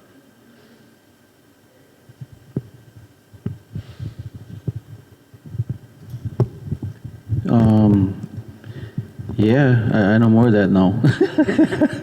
It's just because so I just have an example. So when the Konalo, we lost part of South Kihei Road from Kaunulu Road that way. Yeah. So in coordination with Public Works and I'm gonna say even Tara Owens Department, we agreed that we keep the sand in our corridor for that purpose. We use the sand from the whale sanctuary to patch up the road north, knowingly the sand gonna come back to that sand mound again, right, and collect itself. So that's a good practice. You know, we keep our sand in our corridors because it's all we got. You know, and eventually with climate change and the water coming up, gonna get less sand. But it's just how it's gonna be. You know, so I following up on Brian, I don't know the best language. If Cody and I wasn't here, I don't know the best language. Right? Jennifer? Maybe it's not a matter of consulting with the community, but maybe we can put those words in, Vernon, like keep the sand in the region it was originally sourced, but you're absolutely right, Brian. We cannot consult community. We'll never get anything done, and who knows who's going to stand up and say what. This is where the 4.0 GPA guys can jump in anytime. Hey, Tova. So we just want to keep our sand in our corridor. No, we don't need to put the aupua or moku. I mean, we have the moku there, but we would just keep the sand in our district or corridor. Yeah. Jackie, do you have a suggestion to, instead of using the word community on? I wonder if we can just say sand should not be moved between moku. Because this is just guidance to the planning department. In other words, if there is a request for a major SMA, this is what the community plan says: sand should not be moved between moku. So, Everett. Yep, I see both sides of this one. But I look at upcountry, and upcountry, as we heard tonight, it's a separate water system, and they have drought up there, but Central Maui has water, and to me, we're all one island. So, if one day that system can be connected, and if they need water, then water from Central Maui goes up. In their community plan, they have a condition that water from upcountry can't leave the upcountry community plan. But if South Maui needs water or Central Maui needs water, to me, we're all one island. So I get the resources not leaving the island.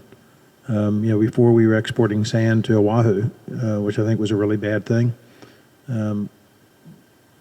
But it seems, to me, we're all one community, and I don't look at there being a wall around South Maui or a wall around upcountry or a wall around Central Maui. To me, we're all one community, and I think it's important to keep the resources on Maui, but I'm not, something about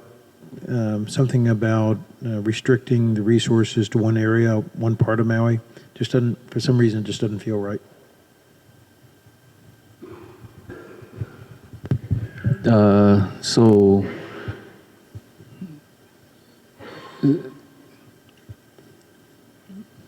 So with the departments and the agencies that help with sand dune restoration and manages the sand, they're doing the right thing.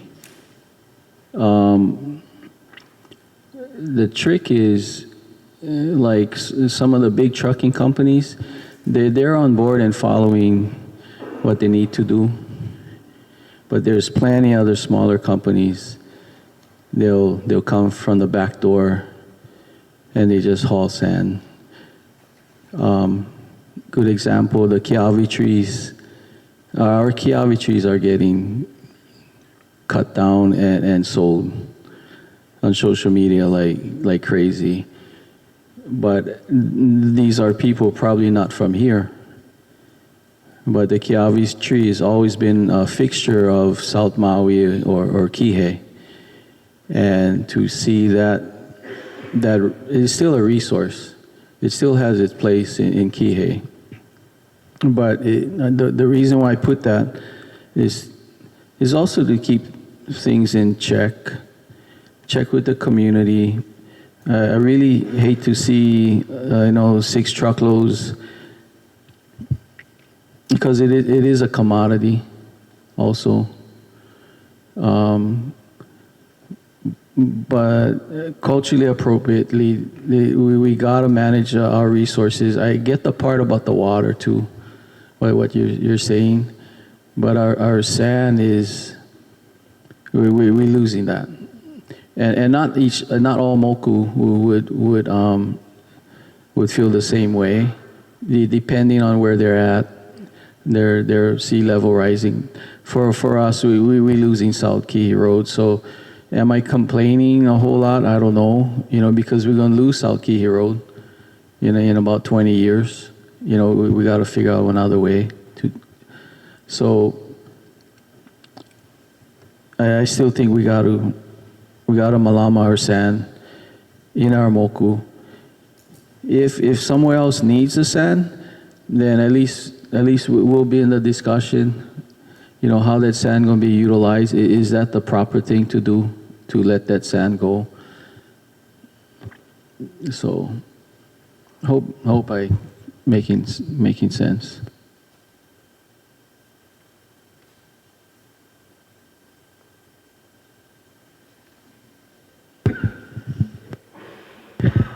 Yeah, so we're not going to take all night, yeah. Tova? Yeah, can I ask a clarifying question? Because I admit I was hit with the same thing Everett was.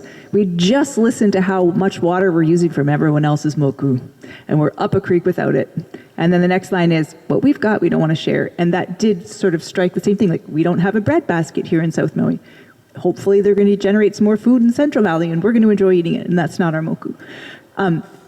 But I would take exception to that island-wide thinking if you really are making a more direct cultural case that the sand is tied to an iwi kupuna concern or some other cultural thing that makes that not in the same category as those other necessities that we have to share island-wide in order to make it. Yeah, so no, this is not related to iwi kupuna. So sand dune restoration that South Kihei Road looked at, we accustomed to. So that's what the sand for, our sand dunes. The storm going to wipe it out from north end, and it's all going to go this way, then the Kona storm bring them back. So what if we start losing our sand, or then we're going to we're going to do sand mining in the ocean. It would, I don't know. It's just, I think, sharing our resources and stuff. I like the water from Iao. I don't like give that up because, so that's our water for a long time. So anybody else that came after us, they go find their own water. So, and then the weird thing is, we no more water restrictions down here. So that don't look good for our families on the other side. Hey, what the heck? So, but it is what it is. So that's why I brought up earlier our wells underneath. From Mauka to Makai, we know we still get water, but who else is tapping that water? So, but we're getting there. We're not going to stay on this all night. We can table it, come back, whatever, but we're getting there. So there's a motion on the table. Daniel? So if we're talking about sand dunes, what makes South Maui our planning area unique compared to other areas, I think, is that we have a long coastline, and those dunes, sand dunes, are a protection against sea level rise. They also serve to protect the ocean during flood events. And they provide beaches, which is a huge economic engine for the county of Maui. So with that said, it's really important that our sand remains in South Maui as building material for sand dunes and as material to build beaches, which are important to our tourist industry.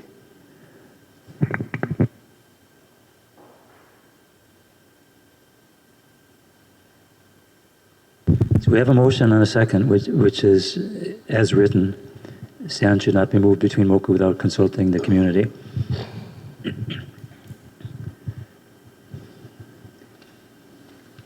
Further discussion? Okay. I'm going to put it to the vote because there has been differences of opinion here. Those in favor of the motion, please raise your hand.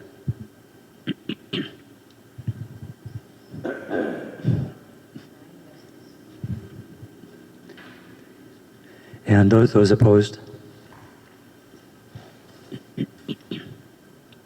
And abstained? Abstained one. Okay. I'm abstaining because I don't like either. I don't like your solution. I don't like mine either. I don't know. I mean, it's. Hey, first time we disagree though. Okay. Moving on to the fire and emergency management section. 2.3.9. Require all development to incorporate defensible space around its perimeter and provide ongoing maintenance as per recommendations of the Maui Fire Department. So moved.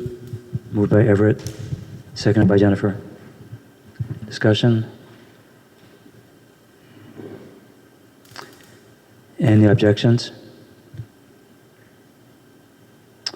Fine, we have adopted 2.3.9 as written. Daniel? I'd like to propose a new policy that's related to this one, but has to do with undeveloped land.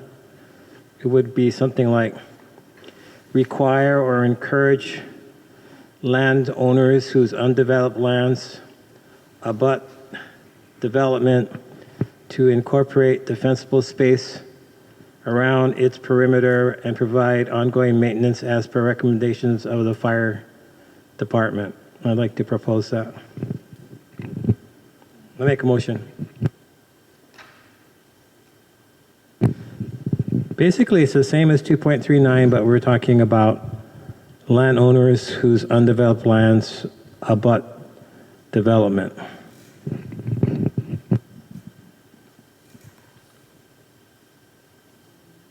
So you want to incorporate that into 2.39 or separate? Or make it a separate one, or incorporate it into it, or whichever is easier. I'm fine with it being incorporated in, or. Okay, so we adopted 2.3.9, so it needs to formulate a combined version that we can vote on.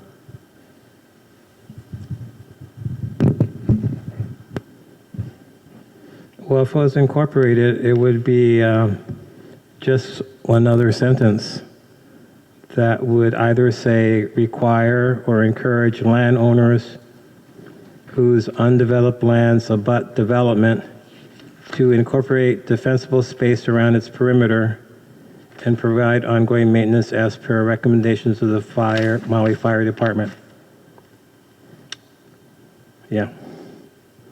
And what I'm thinking of is the ranch lands that we have all around our developments. And oftentimes those ranch lands or other undeveloped lands, whether they're farmlands, have brush fires. And those brush fires, like in North Kihei, can come right up to developments and threaten them.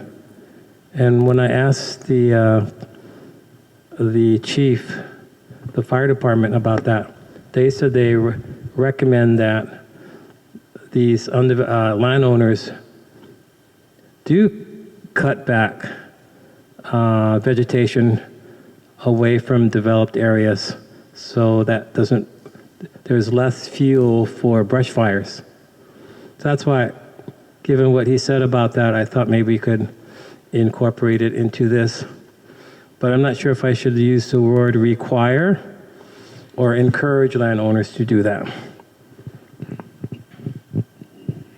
I'm kind of leaning towards encourage. Karen? I would go with encourage. The thing about that is the policies really come up when somebody applies for a permit. So unless the ranch lands are applying for a permit, I don't know when we would review that. I thought I heard the fire chief say that, and I don't know, in some of our properties, we, twice a year, fire department comes out and inspects our undeveloped lands that are adjacent to developments, and we're required to cut the brush back, cut the grass, and twice a year. So I think it's a requirement. I think the Maui Fire Department already requires it. Oh, is it a requirement, Jackie?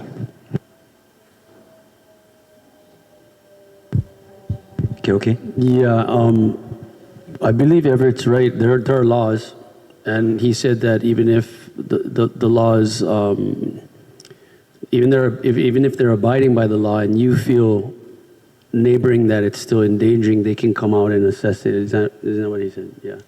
So I guess the word encourage would probably be a better choice, in my opinion. So, thank you. Yeah, Mike. I certainly don't have the best memory, but I too just asked the chief about that particular issue when we had that fire, and I thought he said they had like a cooperative agreement with, he was speaking about the one particular Mount Mahipono, not necessarily the other ranches, but that they had a agreement that was beneficial to both, that they would do controlled fires, which gave training, and it also, that way it controlled it. But I didn't hear him say anything about it was a regulation, as I recall. And again, we're just going by memories here. But So what the fire chief said is that there's a requirement for 30-foot, 18-inch brush abatement. That was what he had. if that's what he said, well, then we got Yes. it. Thank you. That's for any land. That's for any land, I think. That's my understanding.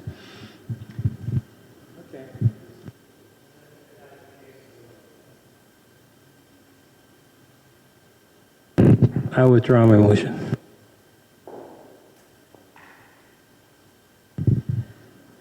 Okay, let's move on to 2.3.10. Improve the resilience of the transportation system to natural hazard events and climate change-related hazards such as sea level rise, flooding, and wildfires, including the development of additional roadways in and out of South Maui to improve safe evacuation during hazard events.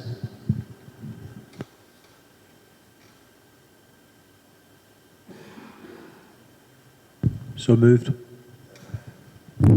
Moved by Everett, seconded by Brian. Okay. Discussion. When I saw this, I thought this is great, but what are these additional roadways in and out of South Maui going to look like? Where are they going to be? Daniel? Well, I was thinking, since we're talking about natural hazards, why not include the other natural hazards, which would be thunderstorms and tsunamis? We tend to be affected by flooding, yes. Wildfires, yes. Sea level rise, yes. But also thunderstorms like Kona storms and tsunamis. So I would like to have a friendly amendment to add those hazards, natural hazards, to the text. So Everett and Brian are nodding. Further discussion with the addition of those additional hazards. Tova.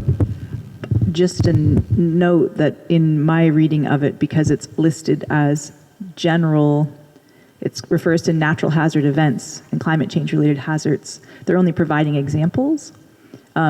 It's a such as for the ones that are there. So, I mean, if we want to call it out, sure, but it's a slippery slope if we want to call out every single thing that falls under those two brackets of categories.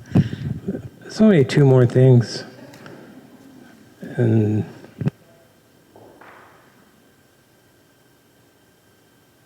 I guess I'd like to call it out. Further discussion? Any objections to adopting 2.3.10 with the addition of tsunamis and storms? Okay, fine, we have adopted 2.3.10 with those additions. Okay, 2.3.11. Consult and apply as appropriate the goals, objectives, and actions of the South Maui Community Wildfire Protection Plan and the Maui County Multi-Hazard Mitigation Plan update. And I don't know if you guys have read those, but I did read those, and the 2021 says that almost none of the 2015 actions have been implemented, and most of them, it says progress has yet to be made on this action. So just so we're aware of what's happening with these plans.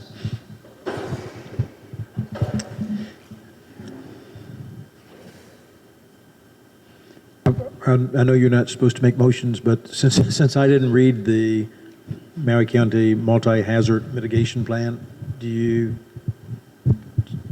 agree with this? Do you recommend this? Well, I absolutely think that we should implement what's there.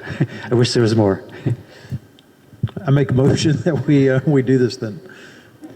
Second by Jennifer. Discussion?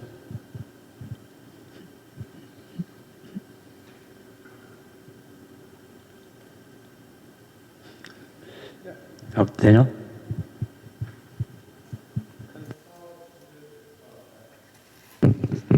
So it says consult with who? Who's consulting with who?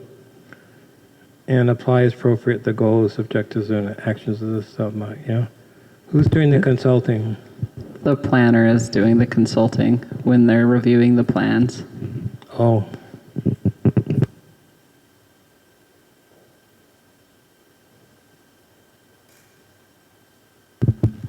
Further discussion? Any objections to adopting 2.3.11 as written? I found we have adopted 2.3.11. 2.3.12, let's see. Okay, there was a comment from Mark. 2.3.12, encourage the development of fire breaks and bioswales that can be used for recreational paths and greenways around existing communities and between new and existing communities.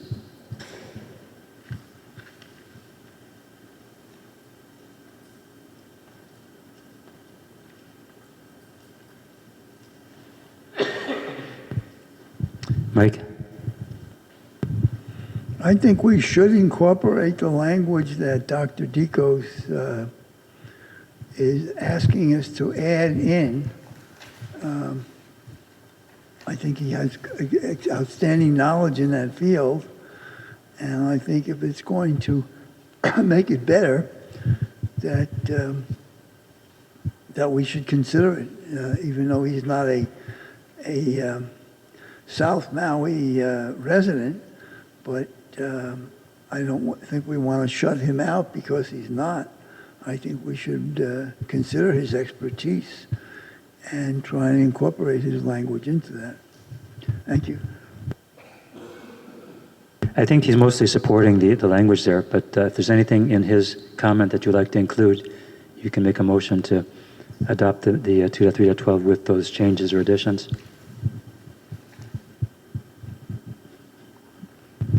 So you don't feel that those particular things he's pointing out, strategic swales, and contours, needs to be included? You think he's just using that as an example? That could very well be done. That's easy to do. Fire breaks and bioswales on contour, if you want to, that could be added. Thank you. But not by me.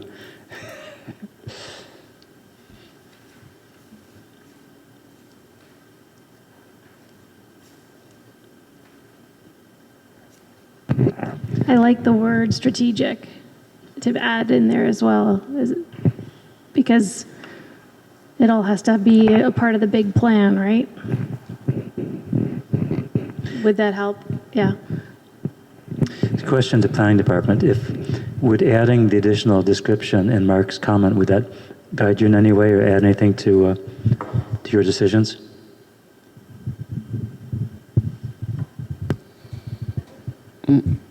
I don't see how that would help a planner reviewing a plan. looking and being like, okay, this is on a contour. That's a good place for a bioswale. It's where they're going to be. No, I mean the other part about the strategic slowing, spreading, and soaking stormwater, charge aquifers, mitigate groundwater, etc. With the willy trees. There's other policies that talk about having native trees, and that's what you usually use in bioswales. He's just giving an example. It is just language to support the policy. I agree with your assessment of that. So we don't have a motion yet, so someone could formulate a motion either with the existing text or with additions or changes.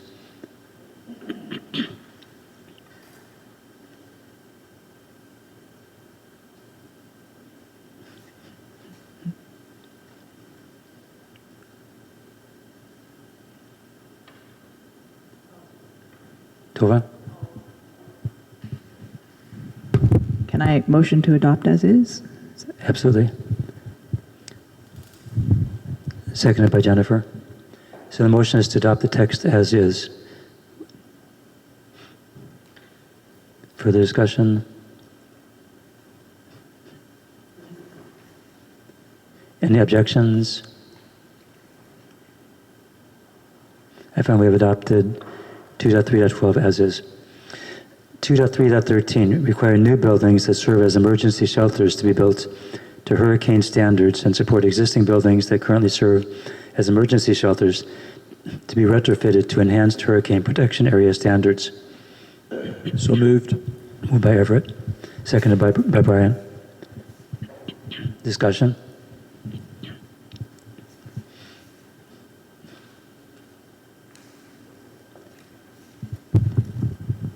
Brian? It may be a moot point, but do we need to put in there that roadways need to make sure that they're connected? I know that sounds maybe a little off, but you can have a shelter, but if people can't get to it, then it's kind of useless.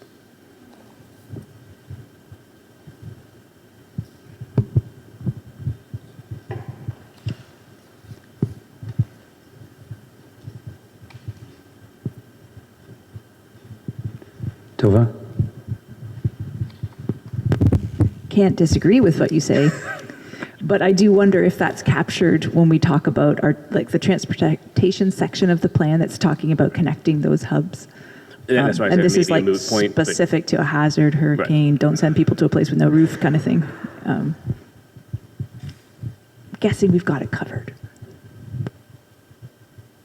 Okay, I'm fine with that. I just wanted to throw it out there. Say it again? No, I said I'm fine. I just wanted to ask the question if we needed to include it.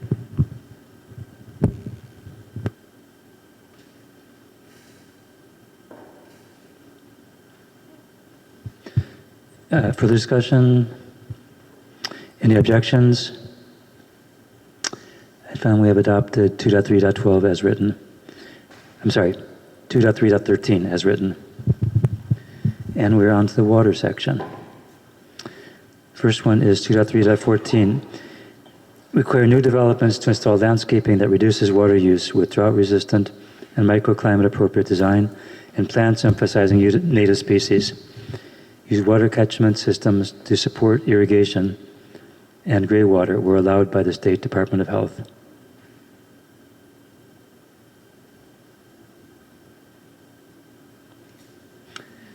Tova? I'd like to propose some additional language after and microclimate appropriate design, comma, adding overstory trees to reduce evapotranspiration. Might sound silly, but if you've got big trees, you can do a ton to save water. Could you read that one more time? From the top, require new developments to install landscaping that reduces water use with drought-resistant and microclimate-appropriate design, adding overstory trees to reduce evapotranspiration, and then carrying on, and plants emphasizing native species.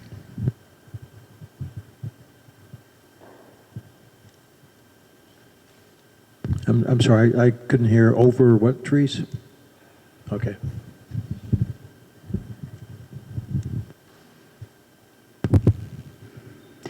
Yeah, overstory trees, because in other places in the language, there's kind of been an emphasis on shrubs and stuff, which is great, but you're missing the boat.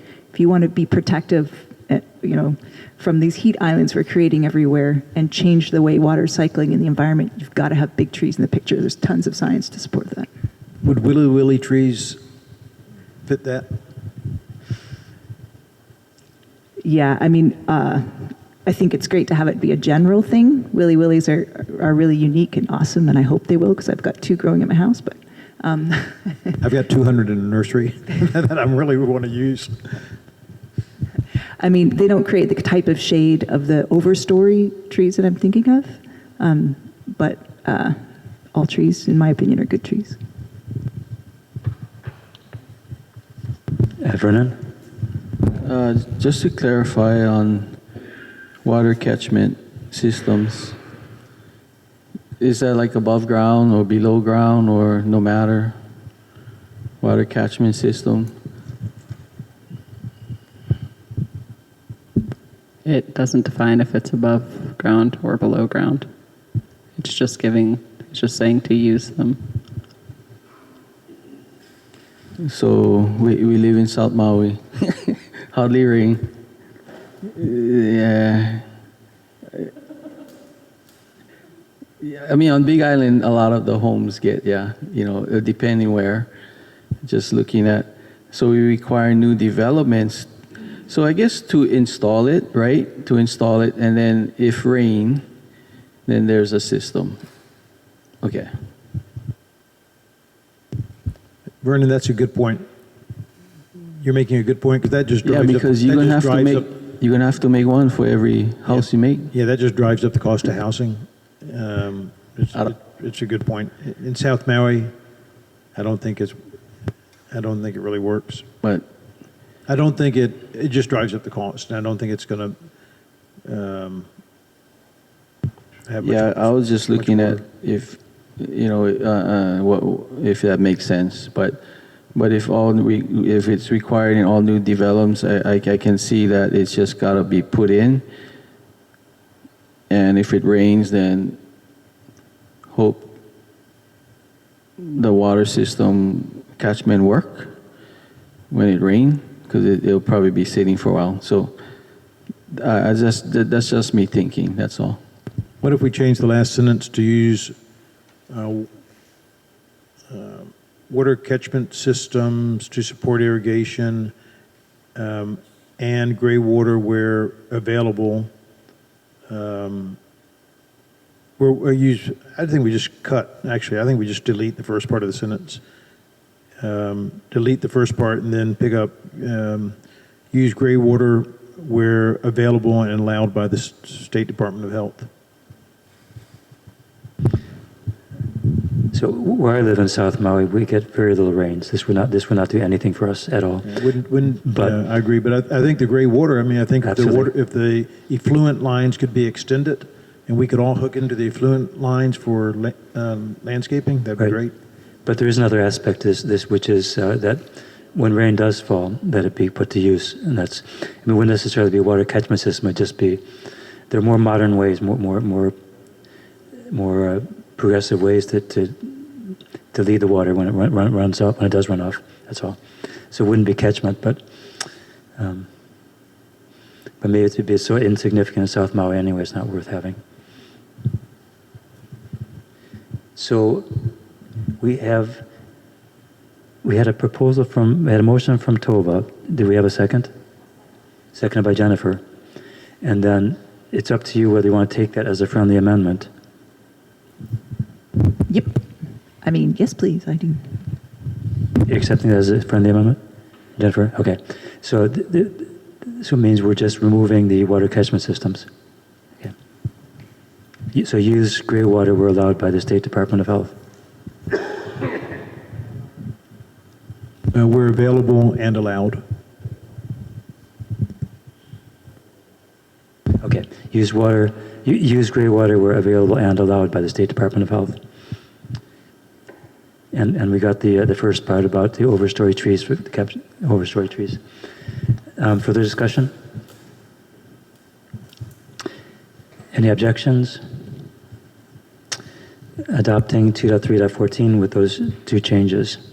Chair, Yes. in the revisions from the planning department, they introduced a new policy under fire and emergency, which was to support the development of a fire station in South Maui, north of the existing Kihei fire station that meets the needs of the Maui Fire Department and community. And I don't think we covered that. So if it's okay, I'd like to make a motion to move forward with that motion as stated.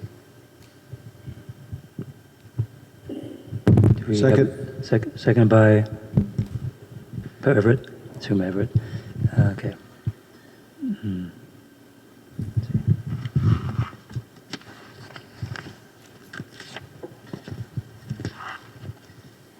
Okay, discussion?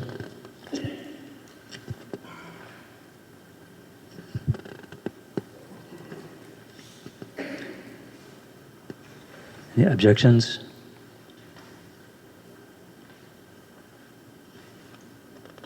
We have adopted the additional policy on establishing a new fire station.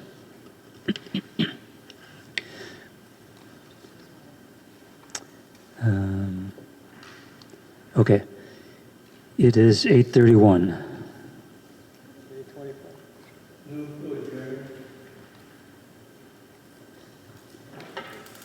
Oh, that clock is wrong.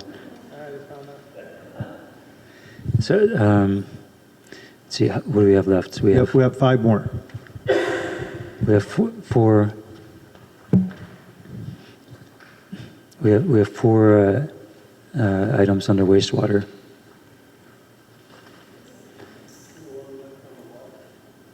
Say it again. We still have one left on water? Oh, we do. Okay. Yes, we do. So let's at least finish that one up. Okay. 2.3.15, support the protection, preservation, and management of South Maui's water sources, including aquifers, recharge areas, and watersheds. So moved. Moved by Everett, seconded by Jennifer. So obviously I support this, but what does this really commit anyone to? Daniel? I think the word support is too weak because water is our most valuable resource next to air. So I think support doesn't do it for me. Yeah, I support you as chair of the CPAC. Yeah, I can support anybody for anything. I support you, Jennifer. I support you, Wayne. How about something a little stronger, like boost the protection? It's more proactive, yeah. Or nurture the protection, preservation, and management. Gives it, like, requires an action, more proactive. Tova? How about prioritize the protection? And another comment, and you can tell me just to sit down on this one, but I'm a little confused about the word watershed in this context. Watershed is just a hydrologic designation of where water commonly falls from the top of the mountain to the bottom. So you are at no point not in a watershed. So I don't know if there's some colloquial version of use that this makes sense to people and really says something, but to me, it doesn't mean anything in this context. My guess is that since it's in addition to aquifers and recharge areas, it's referring to streams. Chair. Kyoki? Yeah, no, I mean the subject of watersheds, we have to always remember, right, Mauka to Makai. So where we are in South, if you don't support what's going on up Mauka, it's gonna severely affect down here. So the fact that it's mentioned in this, I think is still relevant and still significant, in my opinion. That's where I'm coming at with that. Yeah, we always have to remember the watersheds because that's the source. So, am I misunderstanding you? So it depends if there is a colloquial use for the term watershed versus the technical use of the word watershed. You are currently sitting in a watershed. When you go home, you'll also be sitting in a watershed because you're never not in a watershed. So if our point is to say the portion of the watershed that is helping to encourage recharge, that's one thing. The conservation boundary watersheds or something like that. Otherwise, it's just, again, I will stand down if colloquially that makes sense to people. It could be the other way around then. The management of South Maui's watersheds, including aquifers and recharge areas. Say that again? Management of South Maui's watersheds, including aquifers and recharge areas. So in other words, the watershed is the parent, the encompassing thing. Cody?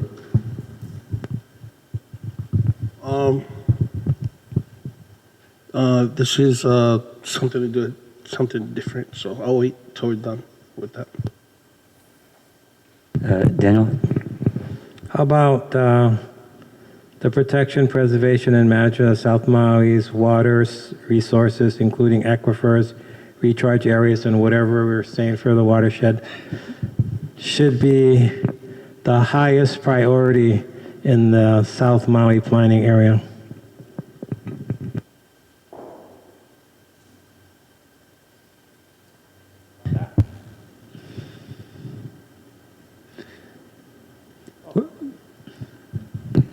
I'll make a motion, but I don't know what we're using. Yeah, whatever we're using for watershed, my motion would be the protection, preservation, and management of South Maui's water sources, including aquifers, recharge areas, and blank, is the highest priority in the South Maui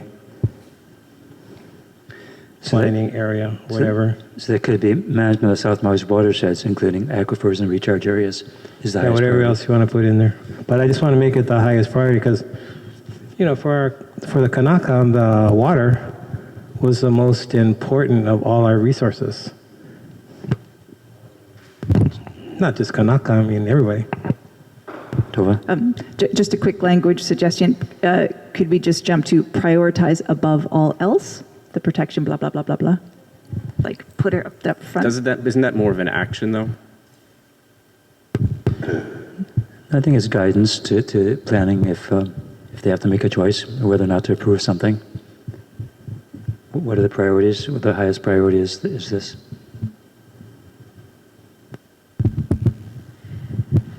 Just pointing out that South Maui's water source, if we're talking watersheds, that would be the West Maui Mountains Watershed Partnership, Mauna Kahalavai, which is not even in this community plan area. So just want to point that out.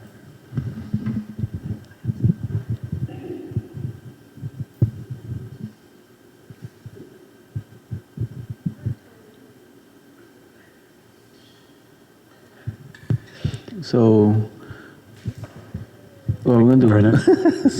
So, yeah, because I get a hard time with the watershed because it's more muddy shed for us down here. And we all know the bigger picture where we need to kukua or support to establish watersheds again in the Mokuya. So, okay, can we add like spring in there, or aquifers is still mean springs? I don't know. I don't know if aquifers mean springs or, because when we advocate to protect the wetlands, we're talking springs and mulivai. We're not referring to aquifers or recharge areas. So just asking if we should add springs or mulivai in there. I actually forgot to say I did have that in my edits to freshwater springs, because I think this really is about the protection of freshwater in South Maui. Right. So I think like I'm derailing us a little bit. Maybe as it's with the edits of prioritization that Daniel's suggesting, something like prioritize above all else the protection, preservation, and management of South Maui's freshwater sources, including aquifers, recharge areas, and freshwater springs, or something like that. Okay. One more time? Okay. Prioritize above, what did I say? Yeah, I think that's what I said, but that sounds very anyway. Prioritize above all else the protection, preservation, and management of South Maui's freshwater sources, including aquifers, recharge areas, and springs.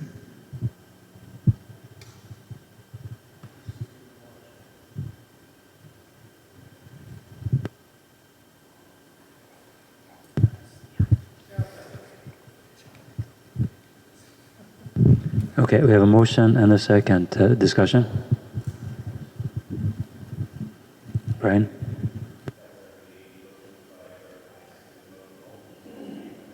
Oh, sorry about that. Okay, so we actually have an existing motion. Will you accept the friendly amendment? Friendly amendment. Okay. Okay, further discussion? Any objections? I find we have adopted 2.3.15 with those two changes. 3 changes. Okay, so we are at the end of water and it's 8:40. Chair, real quick, just a quick question for Karen. Do you have any idea next week's speakers? No? Is wastewater going to be here next week? Scott Rollins? Scott Rollins will not. He submitted the comments for you guys. Okay. The next week's speakers is Jordan Molina. Stormwater. And that's it. You don't really need the flood person to come. Okay, thank you. Before we adjourn, I just want to point out that we do plan on asking for a time extension of 1 month. I would like for us to try to stay on track as much as we can, because I know this is really tiring for you folks. But maybe if you can just have in the back of your mind to not totally make plans for Wednesday nights, at the end of April. But we really want to try to stay on track and stay focused on the agenda items that come up. But we will be planning on asking for an extension just as a backup in case we need it. But if we don't need it, then that would be great. But yeah, so just wanted you folks to know that, because it seems like our discussions do take longer than anticipated. So thank you. How are we? Right, so I'm going to be asking for another month beyond that, just in case. Don't do anything in April. I meant in May. Right, because I couldn't remember the exact date in April, but it was the end of, 6 months is, I think, April 26th, so we'll be asking for 1 month after that, just in case. We may not need it. The other option would be having an additional meeting, like, say, on a Tuesday, in addition to a Wednesday if we need to catch up, but I don't want to burn you folks out, so. Jackie, how are we doing generally compared to other?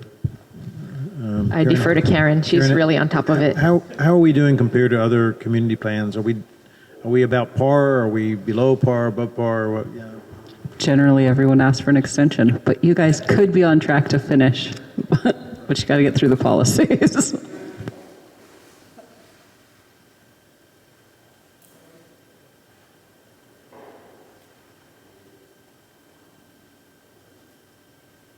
So I have been thinking about how to get more efficient meetings, and discussed this a little bit with Tova. Tova's had some ideas too. And I did analyze where we actually spent time last meeting, exactly down to the minute. But I didn't want to take up time at this meeting because we had a speaker, we had the executive session, and we still want to make some progress through this. But we may want to consider spending a little bit of time on that next meeting on how to get more efficient meetings, or the time after that. We can decide then. For now, meeting is adjourned at 8:44 p.m.